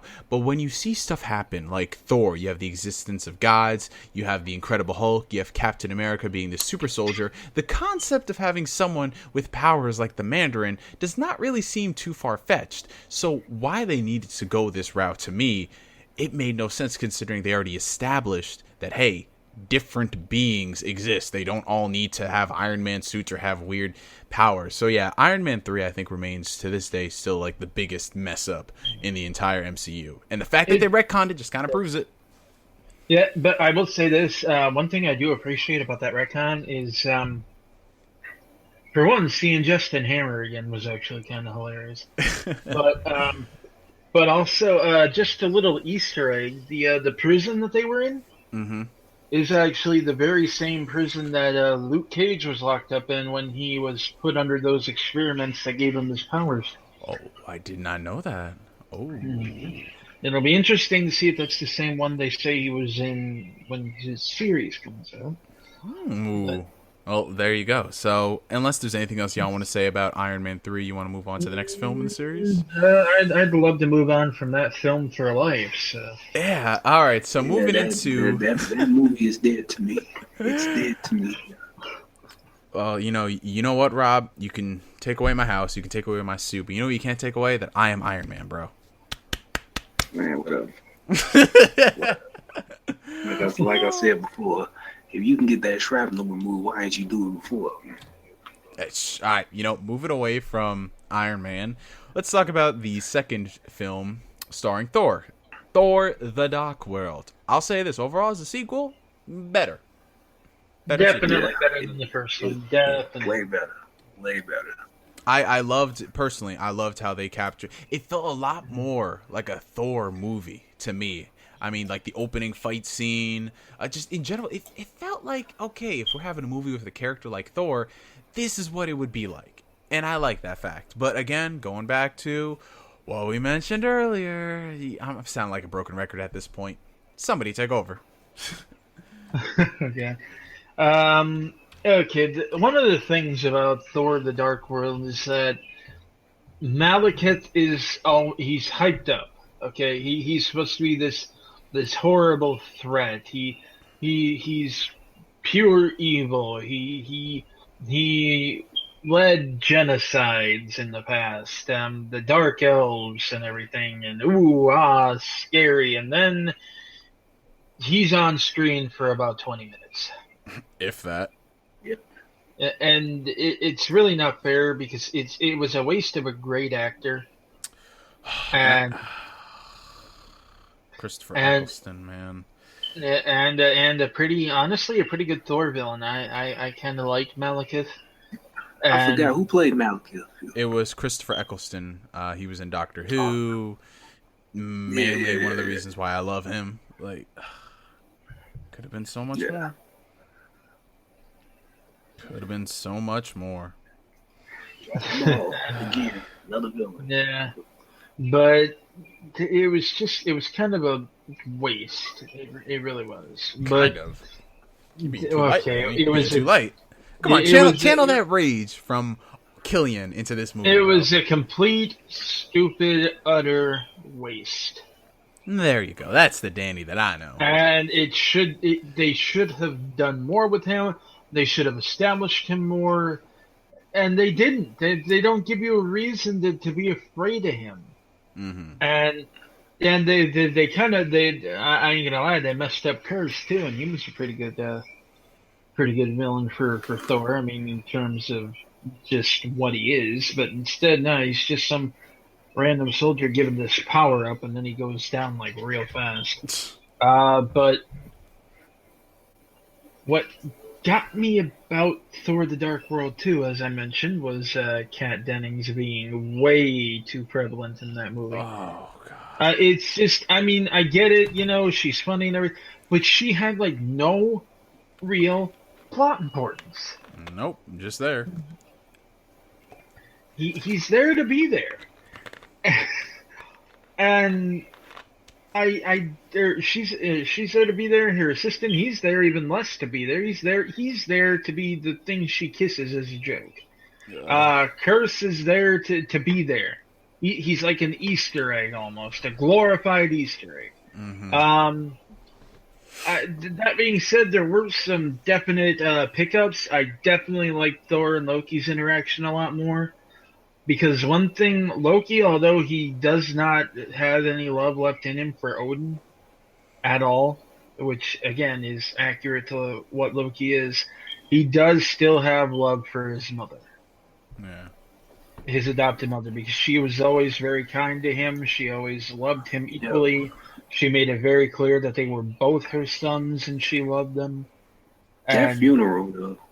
Because of that, he couldn't bring himself to hate her the way he hated the rest of his family. and that I think was the dynamic they played very well into with this. Definitely liked some of the cast changes too. For example, Zachary Levi as Fandral actually made that character have a personality. Oh yeah. Even if he wasn't on there for very long, he was cool. I gotta admit. But it overall definitely a step up. We get to see more with the Infinity Stones, and that was good. Mm-hmm. Now the one thing that I thought was a little jarring, and they maybe shouldn't have done. Are we talking about the ending? Yeah. Okay. Well, not the ending, but actually the after credits Mm-hmm. was showing the Collector as our first thing we saw of Guardians of the Galaxy. Yeah. That really had a lot of people on edge because he looked way out there. He's still out there in Guardians too. Yeah, I mean, he still looks way out there, but it's like outside of context, especially, that had a lot of people starting to worry about that movie. I see Rob over here. He over here not saying anything on the podcast, but he over here agreeing with comments. What are you trying to say, Rob? Oh man, I'm up here. I'm trying to monitor both, man. He over here. He like agreed. I'm like, you can't say you agree over here. No, I'm letting y'all finish talking. Oh, yeah. So the Collector. Because I mean, Collector. go ahead. I ain't got you. I don't know. I have nothing to say about the Collector. All right. Unless you were done about the Collector, Danny. I'm done with that, but I did enjoy, like I said, Fandral was a lot better. Sif, Jamie God, Alexander. I love Sif. Jamie Alexander is a gorgeous woman. She is. She got them big pretty eyes and everything, but at the same time, she's extremely strong, and it shows not just in her features and everything. But it shows in like the way she carries herself, the confidence she can put out. That woman should have been Wonder Woman. There's no ifs, ands, or buts about it. She should have been. Yeah, I would have liked that too.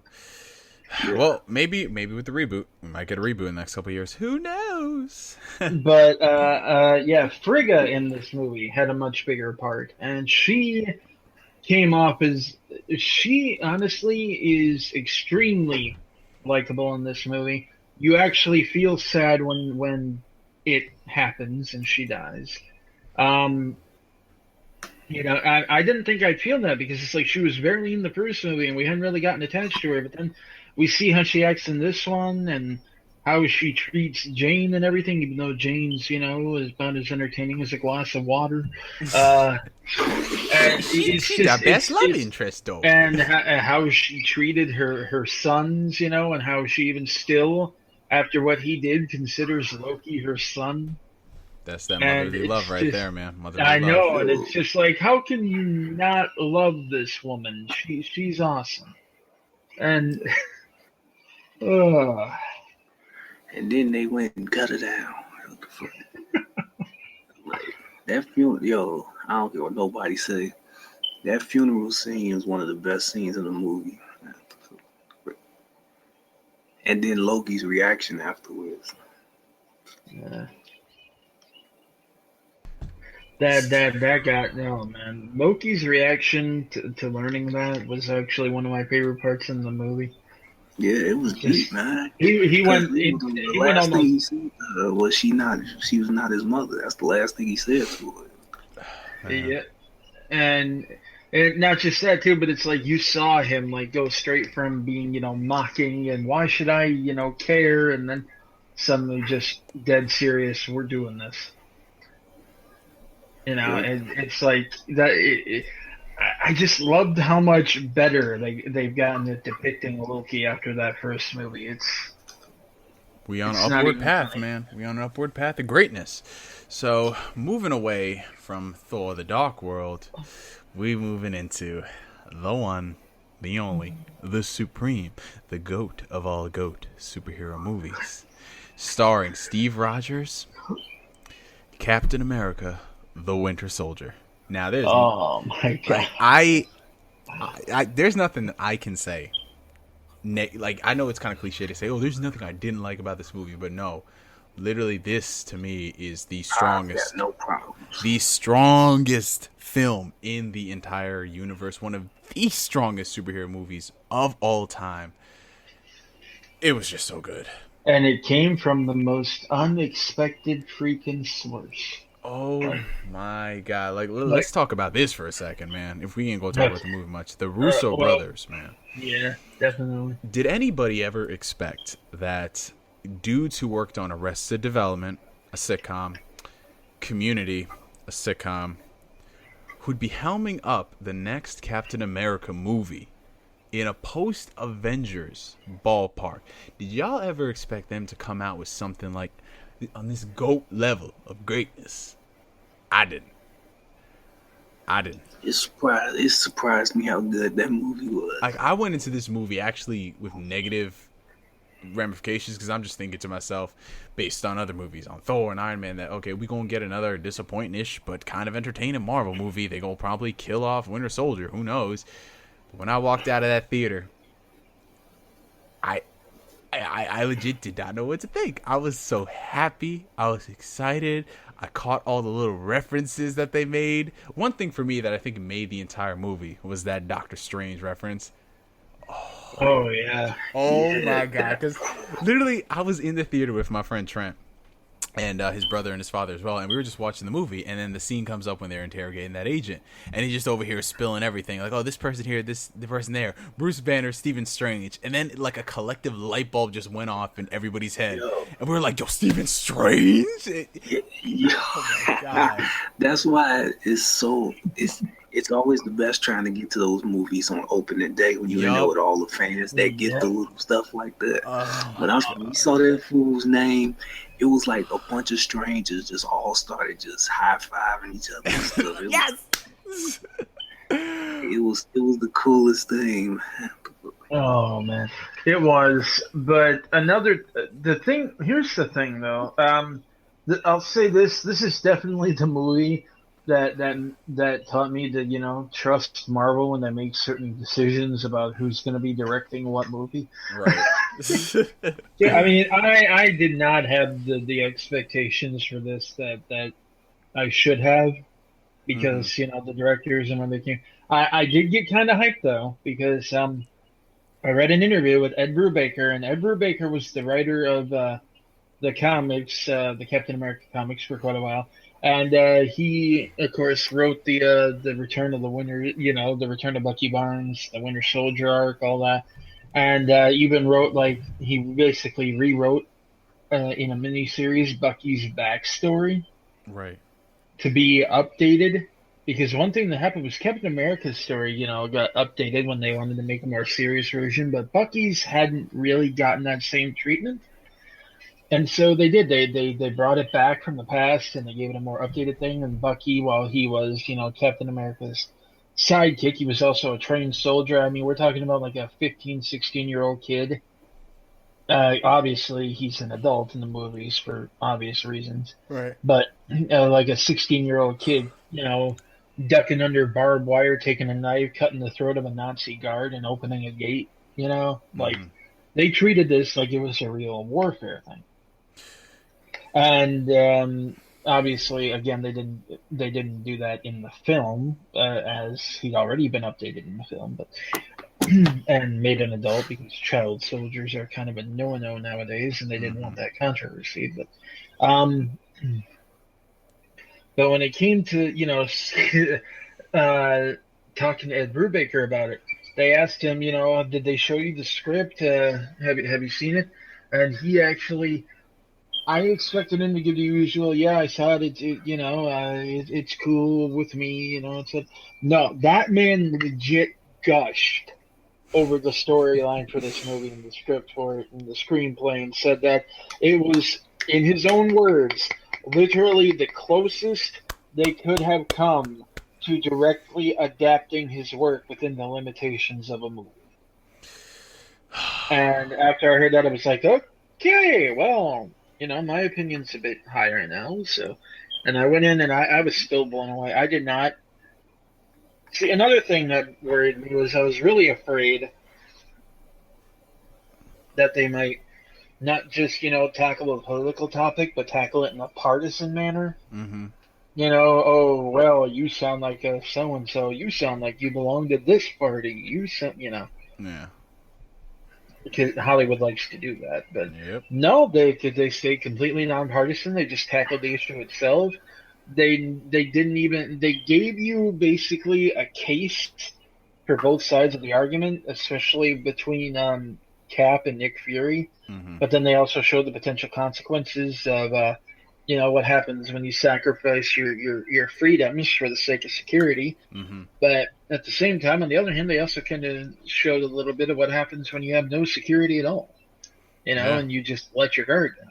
And it's basically, it's about trying to find that balance, but you can't just blindly give up your freedoms for the sake of security. It also tackled a bit on the ethics of armed drone warfare. Not heavily, mind you, but I mean there was subtext there. There was the friendship with Bucky, and how they went back and looked over that, and how it was hurting Steve to see him like that. And the fact that he was actually willing to let him basically beat him to death if it meant he might get through to him. That whole "you're my mission" thing. And then he's like, then finish it because I'm with you all the way to the end. And it's like, oh my God. I'm not going to cry. I'm not going to cry in the theater. I'm not going to cry in the theater. But that's a major increase. It's like Cap's stock was slowly shooting up. I mean, we already talked about the first movie. Right. And then he really exploded onto the scene during Avengers. I saw so many new Cap fans, but this right here just skyrocket the character. It's like, bro, since we're talking about Cap, and that knife fight. Yes, the birth of the Star Spangled Beatdowns. In the first 5 minutes of the movie, when Cap get on that ship and he subdues that dude, he throws that shield. Oh my God. The ricochet hits, those were the ones that was like, oh my God. Like he didn't even stop to look. He just flung against the wall. Ricochet bounced off that guy's throat, flung back to him. He caught it without even looking. It's like, oh my God. And then you see him, it does a wide angle shot. He's running on the ship. Then you see that one unsuspecting dude that turns around and then boom, kick right in the nuts. He got kicked off the ship. Yo, freedom. That movie gave new definition to freedom intensifies. I'll just say that. Oh, freedom intensified hard in that movie. Oh, Jesus, bro. But one thing I really did like, and since Danny was mentioning it, it got kind of political and stuff. How crazy was it that this movie came out around the time of all those NSA leaks? That was really weird. I'm not entirely sure that was an accident, but are you saying? Oh my God, we're getting a real conspiracy theory chemtrail up in this bitch. No, I'm just saying that it was kind of done intending to be topical. Oh my! Look tackle at that. Multiple issues of the day, and it did it very well. Yes, quite quaint. But me more than anything, the birth of them Star Spangled Beatdowns. Oh my God! And see that thing continue into Age of Ultron. Oh my God! Oh man! But going away from Winter Soldier, which Winter Soldier to me raised the bar and it changed everything going forward. It did. It couldn't be the same no more after that. Like not just from a universe perspective and what they're doing with the storytelling, but my expectations have gotten so much higher. Because did you guys kind of notice it? Like when you saw the first Iron Man movie and you're like, okay, this is better than, a lot of the ones we got before. And then you see Iron Man 2, it's like, oh boy. And then you see Avengers and you're like, oh, this is great. And then you get through Iron Man 3 and Thor and you're kind of back in the oh boy territory. But then you get Winter Soldier and you're just like, wow. Okay. Okay. Like, it's just going forward. Like, I kind of can't get, because I mean, everyone I think here will not deny we did give some leeway to a lot of the older comic book movies, mainly because, well, this is the first time they're doing it. Sometimes we love the character for whatever reason, that you can come up with. Different standards of the day, different limitations of the day. Exactly. Like there was a lot of reasons for us to quote unquote chill for these movies, but when you see something like Winter Soldier done, that's just, you kind of can't apply those standards anymore because it can be done. You can have these comic book style fights done very well. Oh, yep. Okay, the elevator scene. Yes, I was looking at that. I'm like, oh my god, that scene. Before we start, does anyone want to get out? Man, that right there, that for me, that was the Star Spangled Beatdowns right there. Just, man. That entire movie, man. Whole elevator full of dudes, just, done.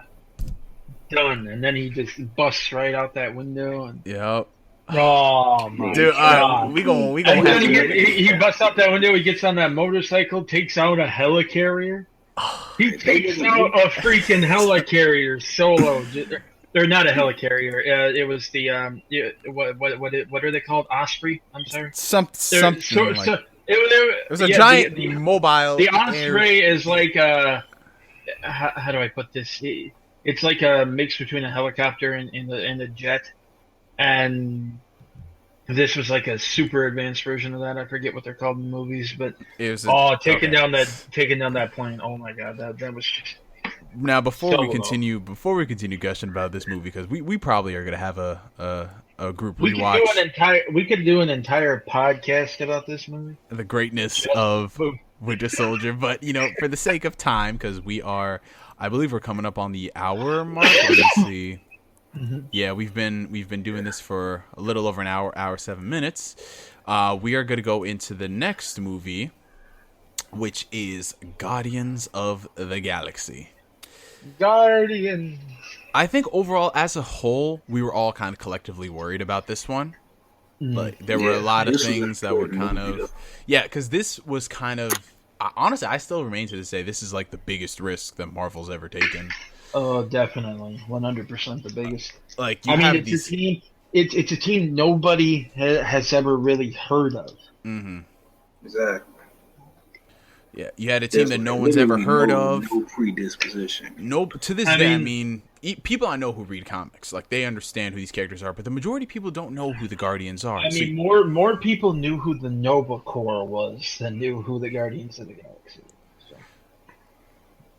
Yeah, so you had them doing that. Combine that with the fact that you had a talking raccoon, a foul-mouthed raccoon, and you had a giant tree. That only say one sentence. One sentence, one phrase. I am Groot. The movie comes out. And of course, who else to play the part of a tree that only says 3 words than Vin Diesel? That was hilarious. That was weird. I don't know if y'all have ever seen this, but on the Guardians of the Galaxy, they probably have it on YouTube now, obviously.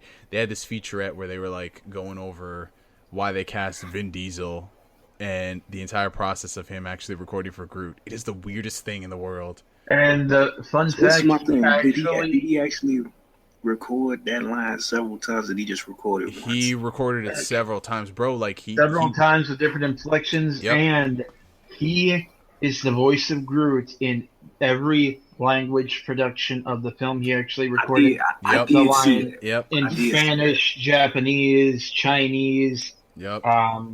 Just pretty much every language they released it in, he dubbed the line.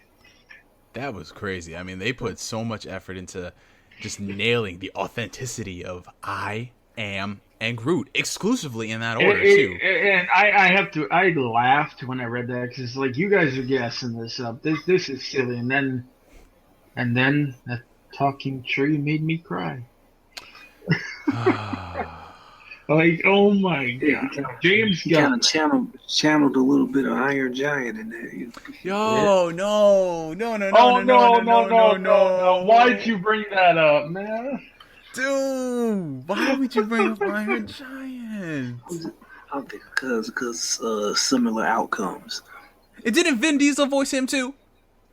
Yeah, that's why I said it. You couldn't tell that was Vin Diesel? No, I knew it was Vin Diesel, but I thought he brought it up because it was this thing that can barely speak and he sacrificed himself. But then I remembered, wait, wasn't Vin Diesel in that movie? That's almost the same outcome. Oh, bro, no. Time out for the day. You don't get to inject feels into the live podcast like that, bro. We got people here who are going crying themselves to sleep. Subject for y'all. Yes, dude. Bro, it's coming out on Blu-ray this year. You know them tears are gonna come. Like, yo, but you know what? I'm never gonna watch that movie again for that exact reason. So I know. See, this is one thing about me. If I have ever seen a movie that was too depressing, I probably won't watch it again. Oh my god! All right, but as Guardians, yeah, big risk and everything, but it turned out pretty good.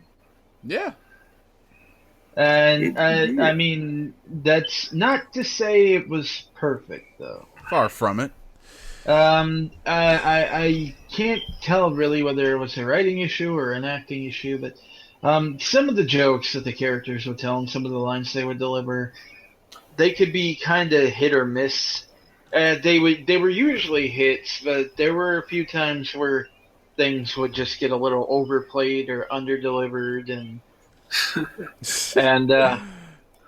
and Dave Bautista, he was one that I really wasn't sure about going in, but I got some throwbacks for you, Danny, man. And some of those fears were a little justified. He gave a pretty good performance as Drax the Destroyer. I'll give him that.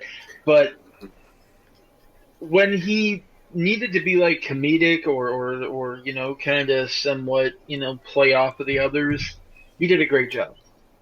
But some of his more serious and like dramatic line delivery, was still a little flat.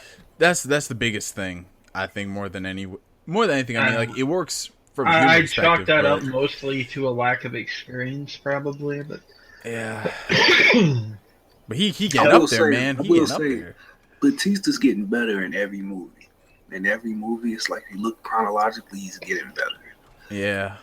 So I mean, I guess it kind of comes down to the whole Gal Gadot as Wonder Woman sort of thing. I mean, it's cool when you see them, and if they're in a funny scene, great. But I mean, just hearing him talk about his history with Ronin and how he killed his family, that just, to me, that was pretty cringe. Like, I know we're supposed to be caring about this guy and what Ronin did to him and why he wants to kill Ronin so bad, but and I mean the designs for them, when you actually saw them in the daylight, I wasn't the biggest fan of Batista's design. That just I don't understand why. I wasn't the biggest fan of Batista. I remember when y'all was salty that Momoa didn't get the role. Oh yeah, man. And y'all panned on Batista because he was pro wrestler. I ain't forget that. But Jason Momoa, he wouldn't have made a bad Drax. Would have been a little bit better acting. Because Momoa does have more experience. Yeah, but at the same time, Momoa is kind of revealing himself lately to be a bit of a D-bag. Hey, we talking specifically from that point way back then, Danny. Yeah, well, yeah, at that point, yeah. Hey, and it had nothing to do with his acting. So there you go. And now he's Water Thor. Water Thor. But Water Thor. Water Thor. Why does it sound like a new Pokemon? Oh my god. But yeah, yo, it's like a Thor. I will not understand how in the world they took a look at like the scales they put on under his makeup and thought that looked good. It did kind of look like he had a fungus or something. It looked like someone pointed out in the comments, it looks like when Danny said that he had a skin disease. Like, it kind of does. And Gamora, her makeup was a little too fluorescent green, I guess. It kind of, to me, it resembled rave paint more than anything. Hey, Gamora was bad. I don't care what you say. Well, I mean, I think we're kind of saying the same thing with different intent here, right? Wait, what happened? What did Rob say? I did not catch what Rob said. What did you say, bro? I said Gamora was bad. Yeah. Oh, yeah, of course. It's always Dana, bro. Of course she's bad. Like, get out of here. But it's just the it's not even necessarily the color. It's like the vibrance of the color was a bit much. I mean, I think it works well if they're like in the dark scenes, but when you put them outside, which is when you first see them all together, it don't really jive. Really jive too well. It's one of those things where it's like I said when I reviewed the thing. It's a really good movie, and it's really funny. And Rocket is easily the best thing about that movie. I don't care what anyone says. You saw that comment, Rob? Yeah. I do kinda. I have to admit I do kind of miss Rocket having his Cockney accent, but whatever. He was. Well, nah. I mean, it's just. I'm kind of sad that they didn't include it. I mean, it's even stated he has one in the comics and everything, but it's whatever. But you know what the funny thing is, though? I mean, I can understand that Black Widow doesn't have her accent because trying to make Scarlett Johansson have an accent would probably sound stupid. But why didn't you cast someone like Simon Pegg then? Oh, I know. Simon Pegg had said he was interested in the part, but... Yeah. I mean, not to discredit Bradley Cooper. No, not at all. But we're just saying, he did a great job, yeah. But... Yeah, but I don't know. Maybe they wanted to have the fact that, we have famous people on. I don't know, but... Well, technically what they did with Natasha, though, was, well, they didn't give her an accent or anything. She doesn't necessarily inherently have an accent. She's gotten very good at hiding it. Right, but exactly. She did speak. She actually spoke very, very fluent Russian. So. Yeah, so that was pretty cool. And I mean, I really, really, out of all of the Marvel movies, I think I enjoyed Guardians. It's right up there, like below Winter Soldier for a lot of reasons. It was just very good. Well, it's like I said when I reviewed the thing. Really good movie, really funny, good characters. Love the crap out of Chris Pratt. Chris Pratt's awesome. Man. But it is kind of rough around the edges, and yeah, I'm sure they'll have that polished up for Guardians too, though. Yeah, I mean, I do love how they did branch out. I mean, they did something in space. They got that kind of universe going on. That was really cool. But, I mean, again, we're not going to speak on it because we already discussed it. Ronin and, all that stuff. And for me, it kind of felt like they were name-dropping Thanos a bit too much. Like, it's if you're going to have Thanos in the movie that much, you need to have him do at least something. Yeah. Because one of the unfortunate side effects of that movie is it's got a lot of people are thinking that Thanos is basically all talk. Right. And not a lot of action. And it's like when you know what Thanos is capable of and how pants-crappingly terrifying it is that he's actually coming now. Yeah. I mean, honestly, I thought he was going to kill Ronan himself. Honestly, just there's a reason that one of the most chilling scenes in the MCU to me to this day is when what's his name is talking to Thanos, and you don't know that it's Thanos sitting in that throne though, and he's like talking about how powerful they are, and to challenge them is to court death, and he just kind of slowly turns around and looks at the camera. It's like, oh my god, no. Oh my god, this is horrible. I mean, everybody knew that grin anywhere. I mean, well, we did when we saw it. Collectively, I think that was one of the biggest applauses I've seen because nobody knew. Like, that was one of the best kept secrets of that entire movie. Nobody knew, and then he just turns around. It's like, oh my god, I can't believe they're doing that, man. Yeah, I just wish that they either would have scaled Thanos back a little bit, or at least had him get mad and smash something really big. Yeah, I mean, like that, and like a sample of what he's capable of. He need to kill somebody before he show up. That's what I was thinking. Like, why didn't they take that scene? Why didn't they take that scene? Like, where the little henchman is being flagrant, and Ronan just over there kills him. Like, it would have been crazy if Thanos did something like that. I don't know in what context, but I mean, just they're more about hyping him up, saying, "Yo, this man's a bad guy. He's a bad guy." But Ronan's over there talking back to him, and Thanos is like, Thanos is like, "Boy, you better not test me." I'm like. Didn't Thanos say something like he was gonna spread his blood amongst the cosmos or something like that? Something like that. But you know what would actually be great Thanos setup in theory? Ragnarok, since they're gonna be out in space anyway, have them come across a planet that is just now completely empty, especially if that was one where one of the Infinity Stones was supposed to be stored. Okay. And just they get there and it's just completely wiped out. Everybody's dead, cities leveled to the ground, everything. And you find out that's the word. It'd be crazy, bro. I see a comment right here real quick. Is Thanos that strong? Like, how strong is he compared to Galactus or Apocalypse? Thanos and Apocalypse, as far as I can tell, have never crossed paths. But I do remember a comic issue where Thanos actually captured Galactus. Yeah.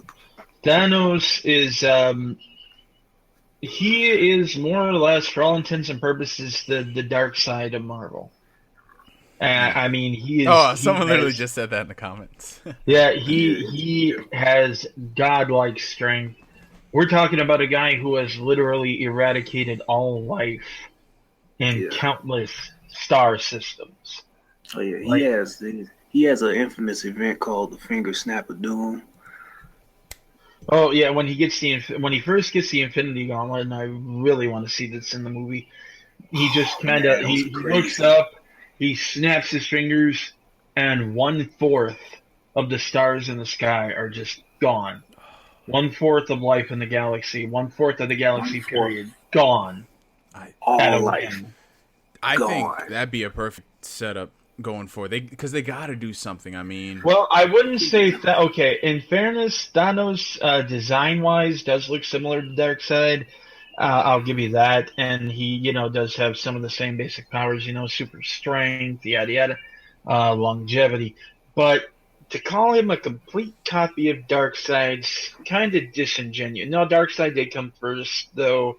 Darkseid didn't really have a whole lot about him at that time. Mm-hmm. But to say that Thanos is just a direct copy does a disservice to his character. Right. When you factor in Thanos' backstory and everything, and what he is, and what his motivation is, he's a very different character. Mm-hmm.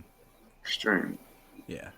So going forward, hopefully we get to see more from Thanos. Let me put it this way: Thanos, even without the Infinity Gauntlet, beat the crap out of the Hulk. So he did. And when he got that gauntlet, oh boy! When he got the gauntlet, it's a wrap. It's like it's literally. I mean, in the Infinity War comic, it's like they stand no chance. They just get dominated the first half. Get picked apart. I mean, he turned Wolverine's bones into rubber. Before. He's very dangerous. But what I think, going forward in this universe, to address something in the comments real quick. That like I said, I know that he took inspiration from the New Gods. I know that he's open about it. But I'm just saying that as characters, if you just assume that Thanos is a copy of Darkseid, you're doing. That's BS right there. That's their usual propaganda stuff. Like the character's totally different. But I mean, yes, the creator of Thanos does openly credit the New Gods and specifically Darkseid for coming up with Thanos. Yes. Right. I mean, yeah. But they're nowhere near the same character. That's literally like where the similarity ends. Mm-hmm. So moving forward, since we're talking about Thanos and his scale, what he can do, I think one thing that we know is going to happen in these movies. This isn't a question of us making up rumors or speculating. We know it's going to happen because we know what that gauntlet needs. Thanos is going to need all of the Infinity Stones. And one character in particular houses an Infinity Stone right in his little old noggin. Yeah. It's going to happen. Y'all know who I'm talking about. Oh, yeah. There's also... Well, there's a lot of things Thanos is going to do because, I mean, there is one still being held in Asgard. True.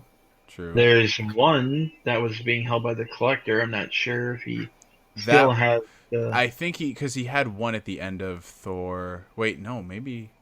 No. At the end of the Dark World, they brought it, but I don't know if it's still there or someone might have stolen it already.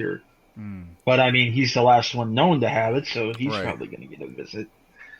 The Nova Corps still has theirs in hiding. Yep. That was so Thanos gonna be wrecking stuff all over the universe. They about to all get systematically jacked up. At the same wait time. to see it. It's like this man about to go from place to place and collect them gems, and it's gonna be nasty. Oh, bro, it's gonna be brutal. Like, I don't know how it's gonna be done, if they're gonna do it as after credit scenes or just like a montage in Infinity War, but it's gonna be bad, and we're looking forward to it when that day happens. What I would do, I mean, showcase him destroying at least one, but like have the rest be like people just discovering the aftermath. Like, yeah. Someone said Howard the Duck probably has it. Oh God, Howard the Duck needs a movie. He does. Like a good one, at least a short film. If Marvel's gonna do short films for other things, they can do one for Howard. Mm-hmm. It's. I mean, Howard got a big ovation when he popped up at the end of Guardians. Oh yeah, both him and Cosmo too. Give him a Netflix series. There you go. Man, this guy Danny. I do like I at least give him like 15, 20 minute shorts before the Marvel movies. 15, 20 minute shorts. Like remember the old Pokemon movies? Yeah. The shorts and I knew you were going with that. Oh man, but it's gonna be crazy to see what they do with old Thanos there. So moving away from Guardians of the Galaxy, I think that was the last movie before the next one, which was Avengers: Age of Ultron. AKA, part of me feels like we took so long to get here on purpose. Yes. God bless being bought out by Disney, because that was the only way we could have used that in a trailer. God bless him. God bless him. I call it Gothic Pinocchio, but yeah. Oh man, the funny thing is, I thought it was just gonna be for the trailers, but when you watch the actual movie and then there's that scene and they're playing the song, I'm like, oh boy. Man, I still wish they would have kept that eeriness from that first trailer. Yeah. The trailers did a better job. Was creepy, man. They did, but another thing that the trailers did. Okay, this is one of my big problems with the movie, and it's obviously one of the big letdowns with the movie. Mm-hmm. And I know a lot of people got mad at me for pointing this out because, well, I'm getting ahead of myself. But, and that is Ultron himself, and more specifically, his voice. Yeah. James Spader. Now, see, I it's something that I kept pointing out after the trailers released and we heard his dialogue. People kept saying, oh, they'll probably re-record it for the movie. Oh, he's a great actor. You're just looking for problems. It's like, number one, they might redo it for the movie, and I kind of hope they do because this is still underwhelming. But number two, just because someone is a really good actor does not necessarily mean they're a good voice actor, because acting in a film or in television or in a play is different from voice acting, because you can use your facial features, you can use your body language, you can, if you're sitting there with like a smirk and everything, people can tell that you're being playful. But if you're like sitting there trying to sound playful, but you're actually like visibly, annoyed or something, it can show that you're getting close to snap. And James Spader is like good with like subtleties like that.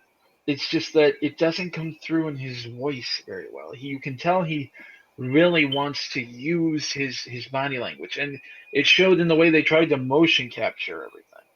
Like, they put that man in mocap for Ultron, and the problem is it just doesn't come through that well. And because of that, it sounds like he's sitting there delivering 90% of his lines with just this smirk on his face, including when he's trying to be serious. And I know that part of that, too, is because they told him basically to play it like your robot Tony Stark.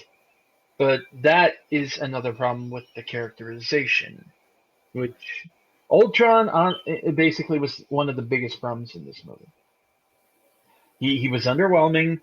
His characterization was no longer one of the things that made Ultron so cool in the comics and kind of freaky is that he was essentially, in the comics, he was made by Hank Pym. And what he was all of Hank Pym's genius and brilliance and intellect, but none of his morality. There was no moral fiber, no moral code, nothing, just pure practicality, analytical, calculating, and, vicious. When he would become upset, which is one of the only emotions he actually had, when he would become upset, he would fly into a bit of a, rage. And I don't mean like anger rage. It's more of a rampage. He would just if something he felt didn't need to be alive, he would just kill it, and it wasn't necessarily out of any kind of ha ha ha, as in this ironic thing. It was just because to him there was no reason to exist for this, and he would always upgrade himself and come back stronger. And at the same time, he always had this attachment to Pym, because while he was essentially trying to prove to his father that he truly was his ultimate creation, basically in a twisted way, sort of trying to get his approval. And that's something that doesn't really come across in this movie, certainly not with Stark. If anything, he's trying to prove that he's just plain better than him, or that he's too weak and too soft and doesn't see the big picture. And I mean, they got sort of his obsession with upgrading himself, but kind of for the wrong reasons. They got him wanting to become human. And Ultron did not. Ultron looked down on humans. Humans were, by default, inferior to him. So why would he want to become more like them? Yeah, that's kind of one of the things in the trailer that was kind of making you think that they were going that route. He was talking about humans are weak, spineless, and they deserve to be extinct. And then you see it in the movie, and it's kind of like, okay. But one of the things it's a whole different Ultron in the movie as opposed to the trailer. It's not that he wants to wipe them out. He wants to evolve, and he wants to force them to evolve. And basically, he wanted them headed down a joint path that was going to eventually intersect into the perfect being. That's the thing, though. I mean, and that's part of the reason why I think, more than anything, Edgar Wright caused more harm for the MCU than people believe. Because basically what a lot of people still to this day don't know is that when Marvel approached Edgar Wright to do Ant-Man, this was around the time that the first Iron Man movie was getting off the ground. We're talking 2006 here, people. Production for Iron Man began in 2006, around the same time that Edgar Wright was put on for Ant-Man. And, Marvel went on, they did their things, Iron Man, Hulk, all the other movies. Edgar Wright still had not really done much on Ant-Man. He was like, oh, I've worked on the script, and here's the script and everything. And I think he came to one of the Comic-Cons, I think 2010, something like that, basically talking that he's finally got the script in.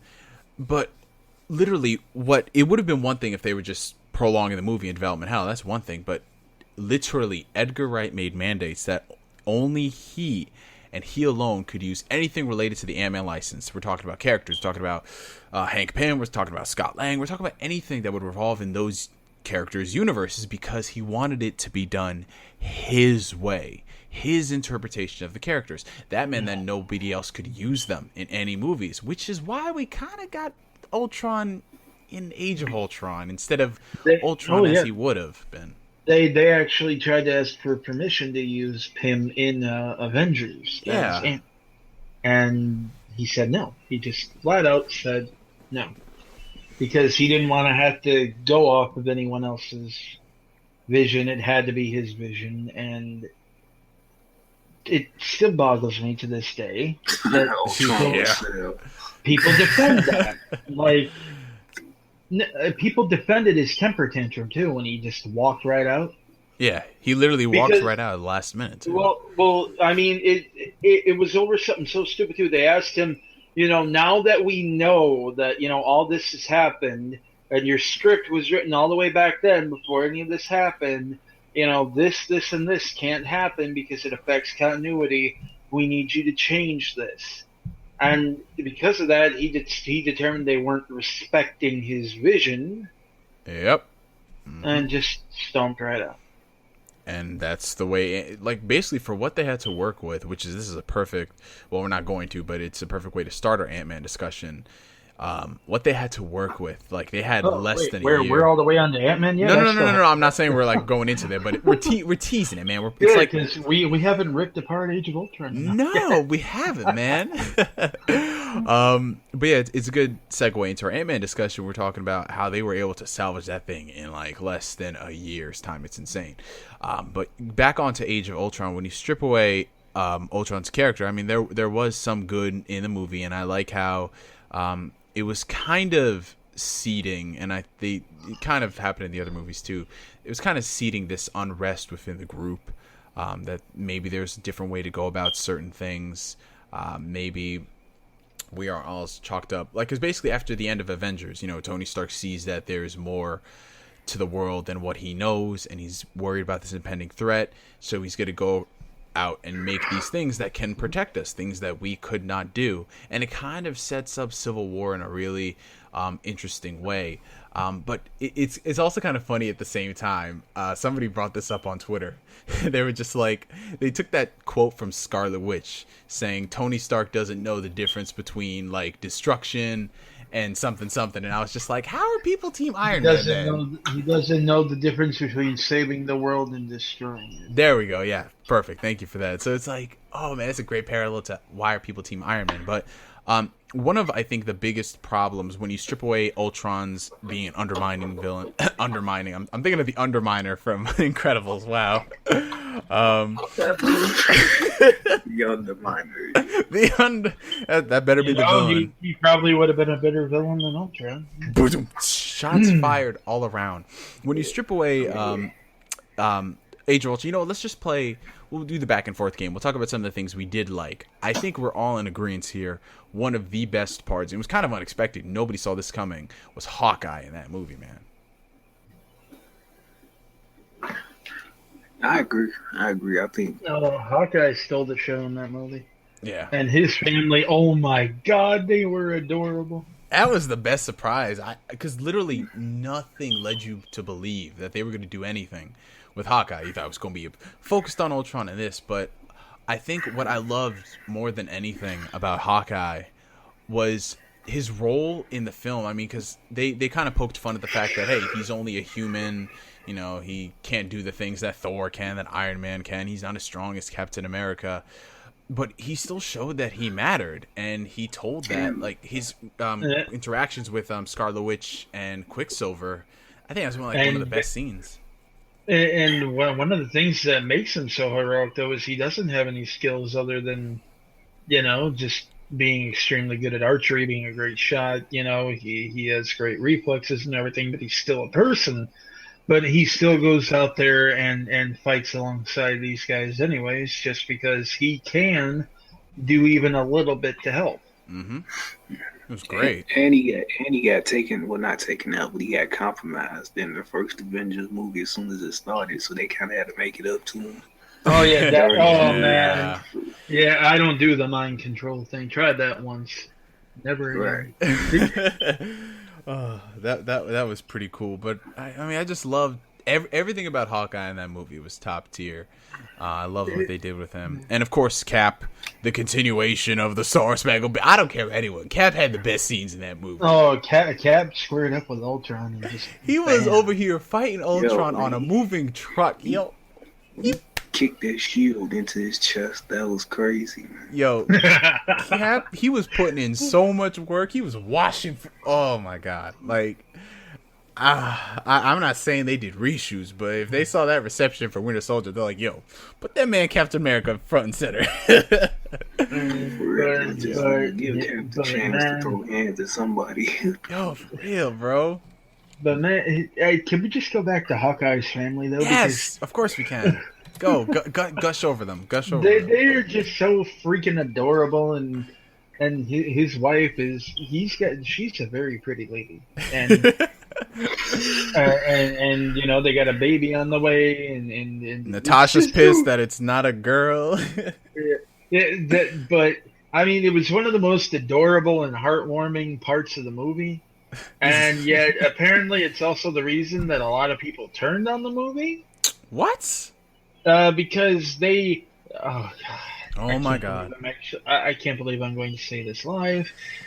They were shipping Hawkeye and Black Widow ever since the first Avengers. Oh. And because that killed their ship there. Good. None of your ships matter. It's 2016. Get a life and realize that these are smaller agents. That scene cracked me up. Oh my God. Speaking of none of your ships matter, I think it's time to talk about the elephant in the room, fellas. Oh, elephant in the man. The continuity ignoring elephant in the room. Okay, so let's back things up to summer of 2008. We have the release of The Incredible Hulk, starring Edward Norton. Oh man, come on, man. We got a hype. You said I'm a great hype man, so let me do my job. Yeah, I guess I was the only one that saw potential in this. But well, there could have been potential if it weren't for the fact that it ignores continuity. Wait, Danny, not to cut you off, bro. I apologize for this. Okay. What did you just say, Rob? I said I was the only one that saw potential in it. I wasn't saying I was for it, but I could see potential. What potential? No. I'm gonna let this man. Go. I'm gonna let this man say stuff first. Go. All right. Well, I mean, it could have had potential if it weren't for the fact that, again, A, it ignores continuity and kind of makes Bruce a two-timer. Hey. And B, wasn't so badly freaking handled and forced. That's the big problem. I mean, okay, do you want to do the setup, or are we just going to skip the setup at this point and get right to the part? Okay, cool. So I'll Cliff Notes version. So Incredible Hulk comes out. Good movie. Bruce Banner. He, finds his longtime girlfriend named Betty Ross, and it's all beautiful, and they get together in the movie, and at the end of the movie, he becomes the Hulk, and then he runs away, but he still has feelings for Betty as he learns to control his Hulk powers. Fast forward 7 years later, Avengers Age of Ultron. Danny. Yeah, they were trying to do this romance between Natasha and Bruce, and it really, really does not work. The whole reason that Joss Whedon even got the idea for it was he was watching some movie from the 1940s. I can't remember what he said the title was, but he said that the chemistry between the two leads in that movie reminded him of some of the on-set chemistry that he saw between Scarlett Johansson and Mark Ruffalo when they would kind of goof around. And so he decided, hey, I want to put this in my movie. And it's why when they had that party scene, she looked like something out of the 1940s. Apparently her hair was styled like the woman in that movie. Oh, it kind of was. You got some fetishes, man. And it was just kind of awkward and weird, and it just out of place. And she would act out of character, and he actually had to go rescue her as Bruce Banner. You know, it was weird. Like I said, you could maybe do something with that if, number one, you weren't, kind of ignoring continuity by doing so. But number two, it was so. It's not even the same Banner. Let's be real. He sneaks in there and busts her out on his own and everything. Like, really? I ain't never seen him do this type of stuff. Agree. They didn't need to make Black Widow the sudden damsel out of nowhere. But you know what? It friggin' annoyed me. I mean, that Robert, of course. But also considering if there was anybody in that universe not named Clint Barton that she possibly could have had feelings for, where there could actually be possible chemistry, that man's name is Steve Rogers. Like, nah. Listen, like I said, if there were ever any signs that there could be chemistry between the two, it makes more sense with Steve Rogers than it does freaking Mark Ruffalo over there, man. Like, how? And the fact, they try to incorporate Natasha's backstory into it. She was just saying how it's okay and everything because I'm sterile and it's effective to try to separate me from the rest. And I just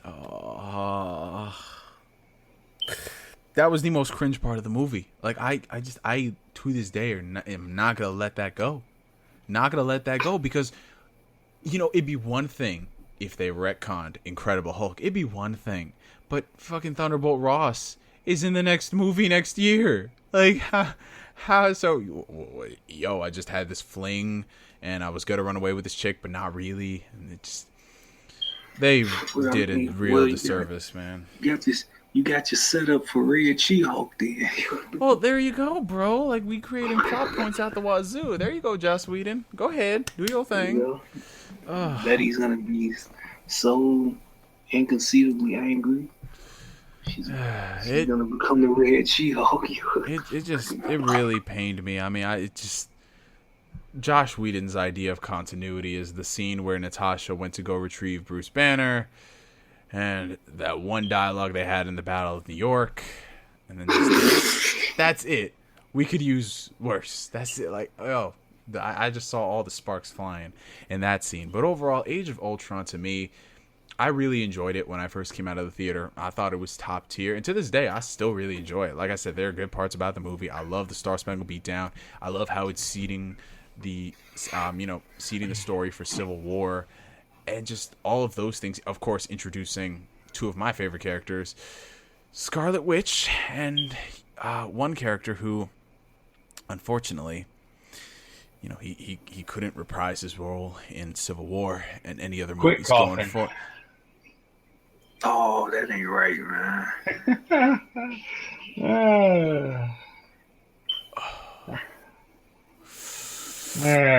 Danny, Danny, no, you gonna let me finish, boy.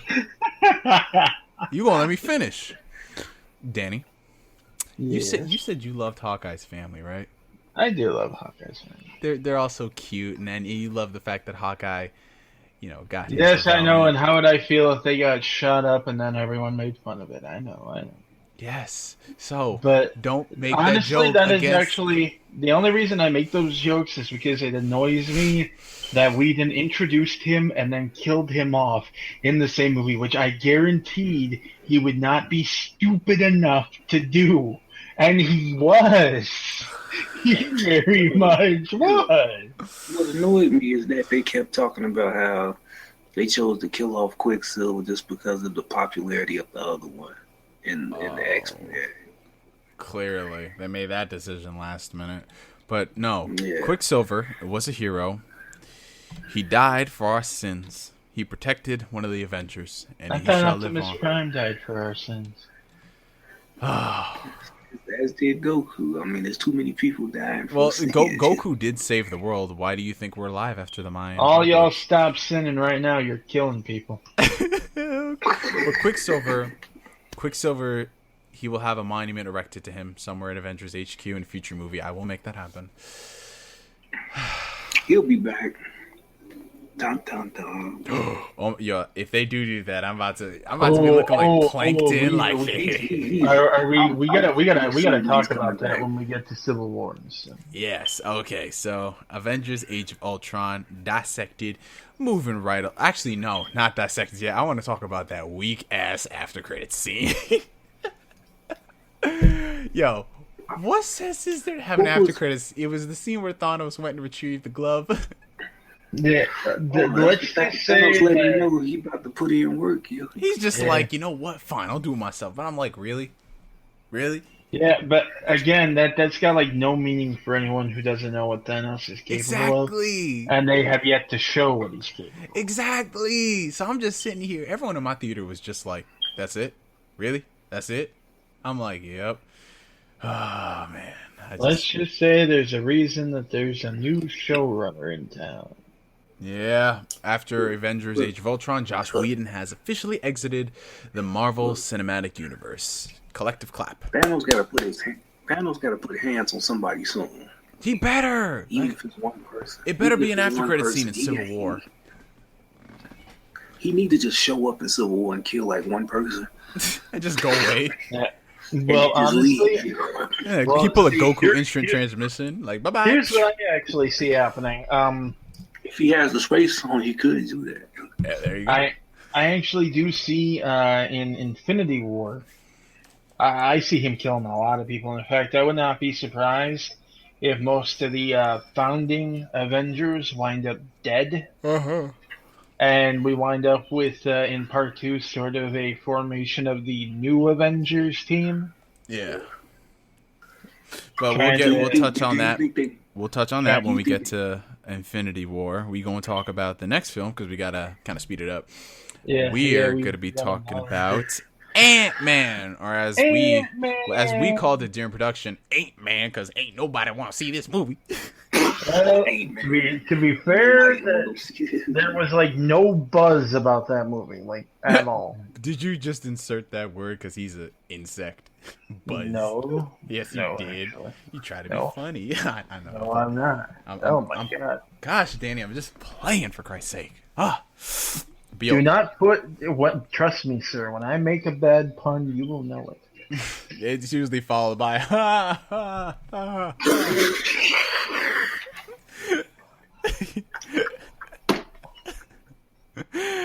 Oh, I think we killed Rob. No, I'm straight. You need a moment? Need to go lie down? No.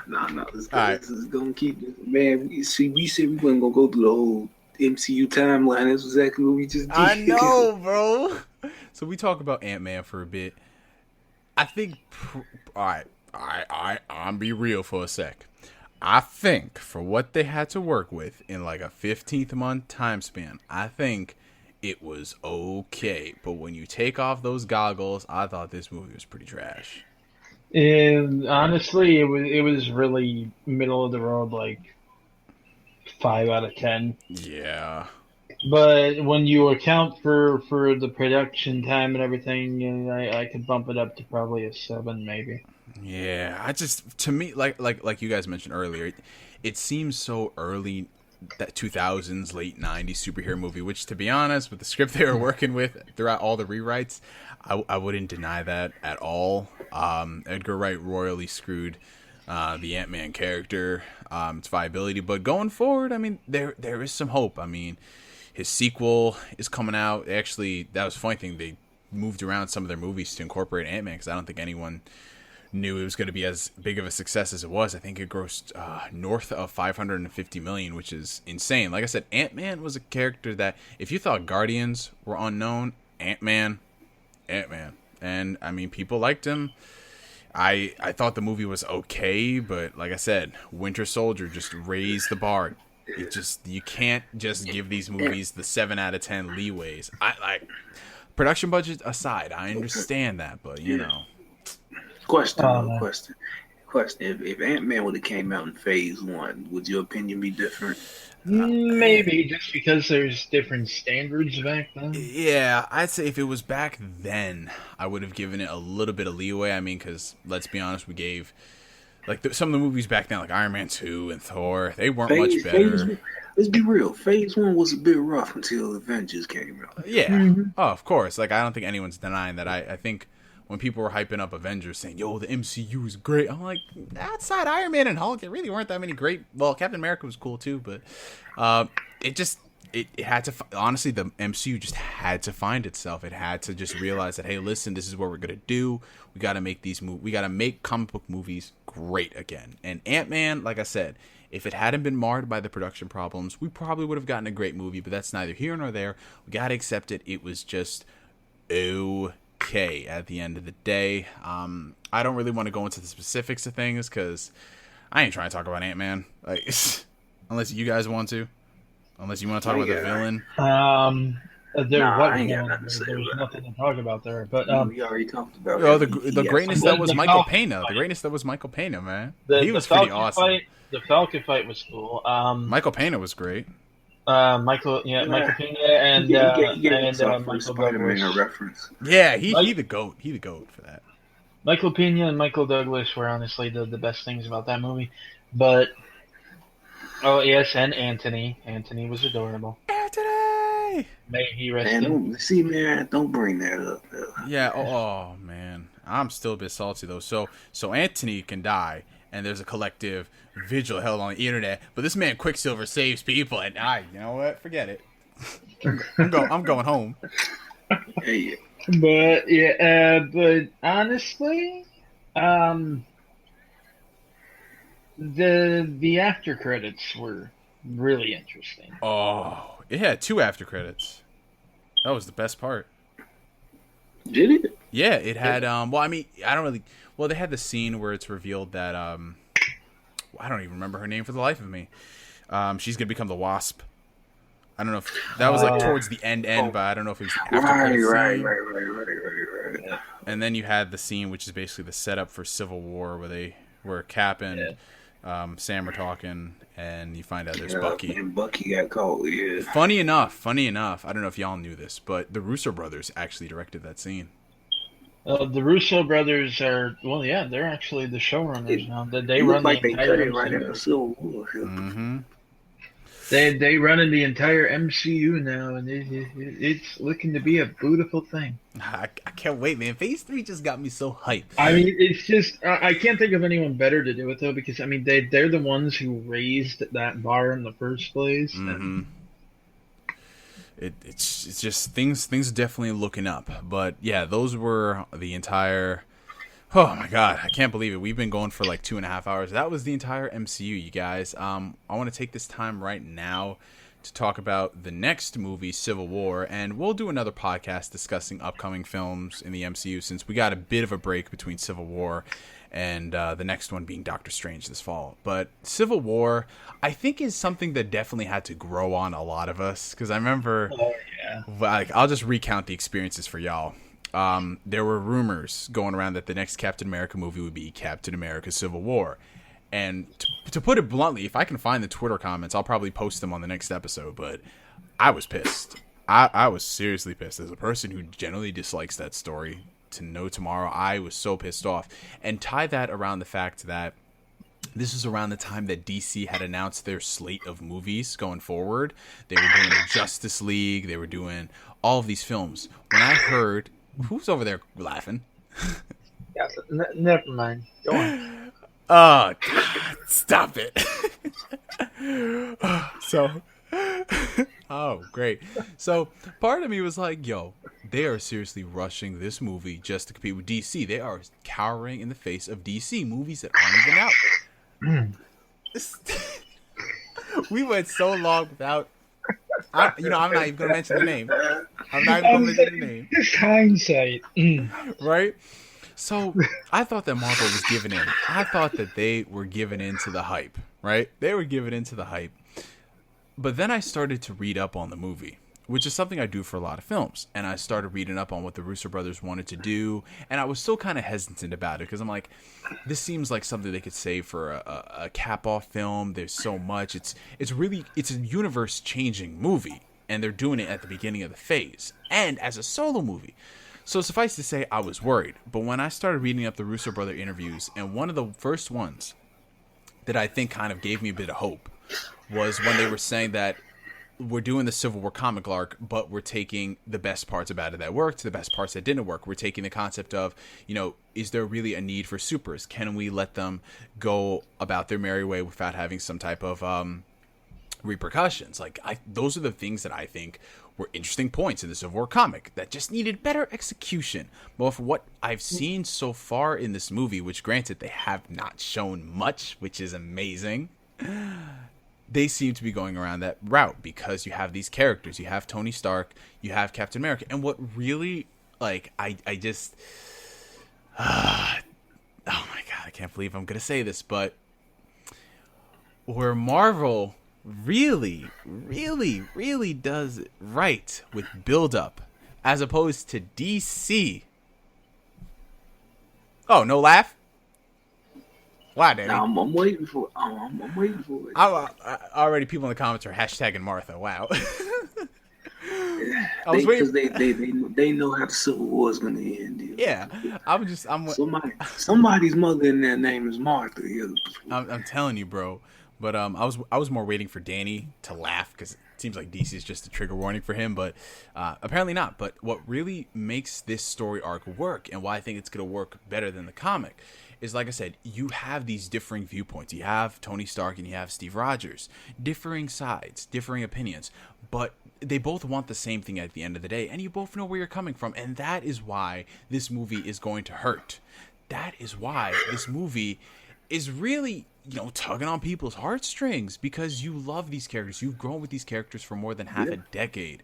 And to see them fight, you don't want them to fight, but they need to fight, and it hurts. Like, when I saw that second Civil War trailer, I told y'all this earlier today, but I was almost on the brink of tears when I saw that scene where, Cap put his arm around Tony. He's like, it doesn't have to end this way.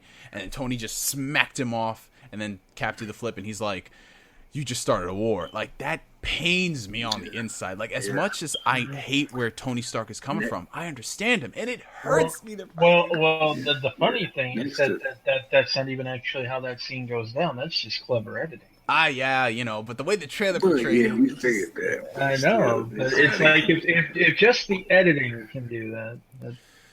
Yeah, but another scene that kind of got that same feeling was the one where he goes, I was wrong about you, the whole world was wrong about you. So it's like, if they had to cut it like it's damaging his perception of Captain America.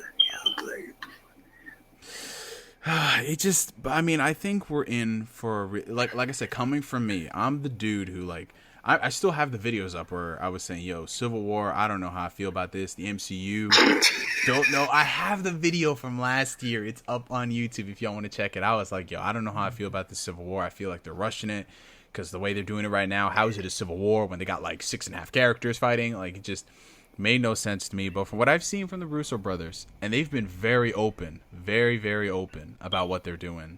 I don't think we're going to get duped here. I don't think it's a case of hype. I think we're getting a genuine love story out of this man. And it's going to hurt to see the climax. Well, to me, it's fascinating because we're actually getting a look at actual consequences from actual events that actually happened and didn't require edits and rearranging scenes from the previous movie and retcons to make it happen. But I digress. I knew that was coming. But it's just interesting because this movie, it's presenting all these questions, where does the responsibility for all this lie? Could they have done more to prevent this? Are they actually causing more damage than they stop sometimes by doing this? They're interesting questions, and they are put out. And how do they justify what they do? And each of these different characters is taking this on, and then aside from the characters who are taking that direct route, others are getting involved for different reasons, like. In the case of Falcon, he's getting involved just because, Steve's his partner, he's his friend, and, he's going to stick with him. Though he is kind of reluctant at first, and that line from the trailer, just want to make sure we considered all our options. Mm-hmm. Because the people who wind up shooting at you usually wind up shooting at me too. Mm-hmm. And then you have Black Widow and Hawkeye fighting, and they're worried about whether or not they're still going to be friends when this is over, and they're in it for basically ideological differences as well as I don't even necessarily know that it's entirely ideological with Black Widow. I mean, she seems to be after Bucky just because she's after Bucky for what people think he may or may not have done here. Exactly. And it's just interesting, there's all these questions out there that need answered, and from what they've shown, even in the trailers, it looks like they're at least going to make an effort to answer them. Oh my God! Not to cut things off on a tangent, but 12-minute sneak peek of The Killing Joke is on right now. Are you sure? I'm not even joking. I would not disrupt this podcast if it wasn't, but. You know what? I'm about to watch it right now. We all go watch it live. we go do it live, bro. But no, to wrap up Civil War, it's gonna be great. I bought my ticket for opening night. I bought my ticket again for opening night. I bought my ticket for Saturday, and I bought my ticket for Sunday. So I'm seeing that 4 times in the same weekend. You're not playing it. I told these guys I bought 4 tickets for that movie. I'm seeing it 4 times that weekend. I don't do this for any movies, but Black Panther constitutes 1 viewing. Spider-Man constitutes another viewing. Cap constitutes a third viewing, and the fourth is the fact that, hey, it's a Marvel movie, so I'll probably see it twice. But 4 viewings, I'm gonna see that movie. Is there anything else we should? Star Spangled Beatdowns. Yo, we gonna see the Star Spangled Beatdowns. I can now come up with a hashtag for Spider-Man, so that's gonna be hype. And I'm gonna come up with one for Black Panther too, so it's gonna be great. That really, Iron Man gonna catch that world star whooping we thought Superman was gonna get. Yo, no, my God, he is. Bro, he's gonna catch the world star whooping. It's gonna be Sam recording it. Like, you know, I would kill if they would have the guts to just, even if it's Ant-Man, just in the middle of a fight or something, yells out, "Would it help if I mentioned my mother's name was Martha?" Oh my God! Oh, that would be the standing ovation right there. Bro, oh my God! Can we get a son of a Martha here? Stat. Dude. Oh my God. Bro, I'm just thinking about the consequences that would come from that scene. That is the ultimate shade. Maybe in the Spider-Man movie. Maybe. I'm just thinking, can we get the son of a Martha? I mean, come on now. How could somebody not use that shit? Yo, the son of a Martha. Oh my God. They would win everything. I'd see that movie. Somebody running around. Can we get a son of a Martha here? Oh my God. That would be insane if they actually sons of Marthas. Does anybody know any sons of Marthas? If they just went on it. Can we get... Oh, that would be cool, though. Someone, like, they made some meta jokes. Can we get an Iceman for that burn? Oh. Maybe in the Deadpool movie. Maybe.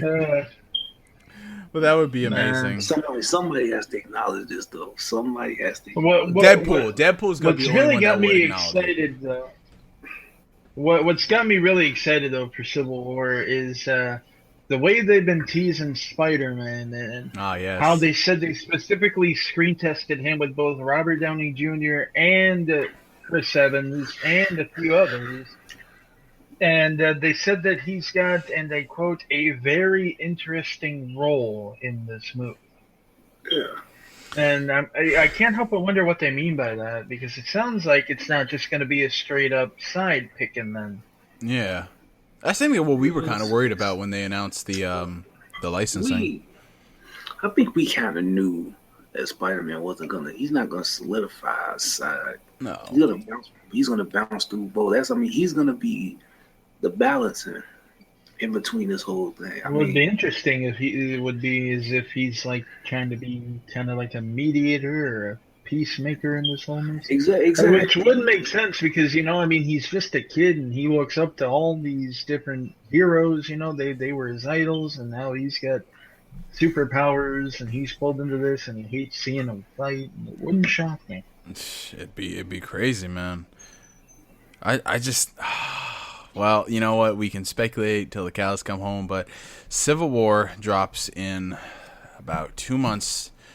It's gonna be a long, dreary 8 weeks. But yes, ladies and gentlemen, this was the Marvel Cinematic Universe Criticism Podcast Spectacular-mathon, going on for more than 2 hours. So I think we kind of, 2 hours. We haven't even covered the Netflix stuff, or we can cover that stuff later. Yeah, we can't. We got a killing joke. We got a killing joke tease to watch, which is going to be great. Which again shows that we are not as BIASED as y'all claim. But yes, we're gonna go watch that. You guys have a very, very blessed evening or morning or afternoon, wherever part of the world you're at. Thank you so much to my regular co-hosts, DannyDsWorld and Young Rots, aka formerly now known as Rots112. Their links will be down below. Does make me official part of the podcast now? Yes, man. Of course it does. Like the last one we did was with you. So long as you pay your dues. Yeah, you gotta pay your royalty fees, and it's just we can drop the paperwork later on, man. you know. Speaking of, we get 10% from the view counts of all these podcasts, right? You guys will be paid out when the time comes when we have to deal that stuff out, and you got that right on camera. All right. But yeah, we're gonna catch y'all later. Their links to their channels and their Twitters and everything will be down below in the video description. I'm gonna update that right now. And from me to you for now, I'm NGS signing out. Catch you guys later. Peace. See you guys.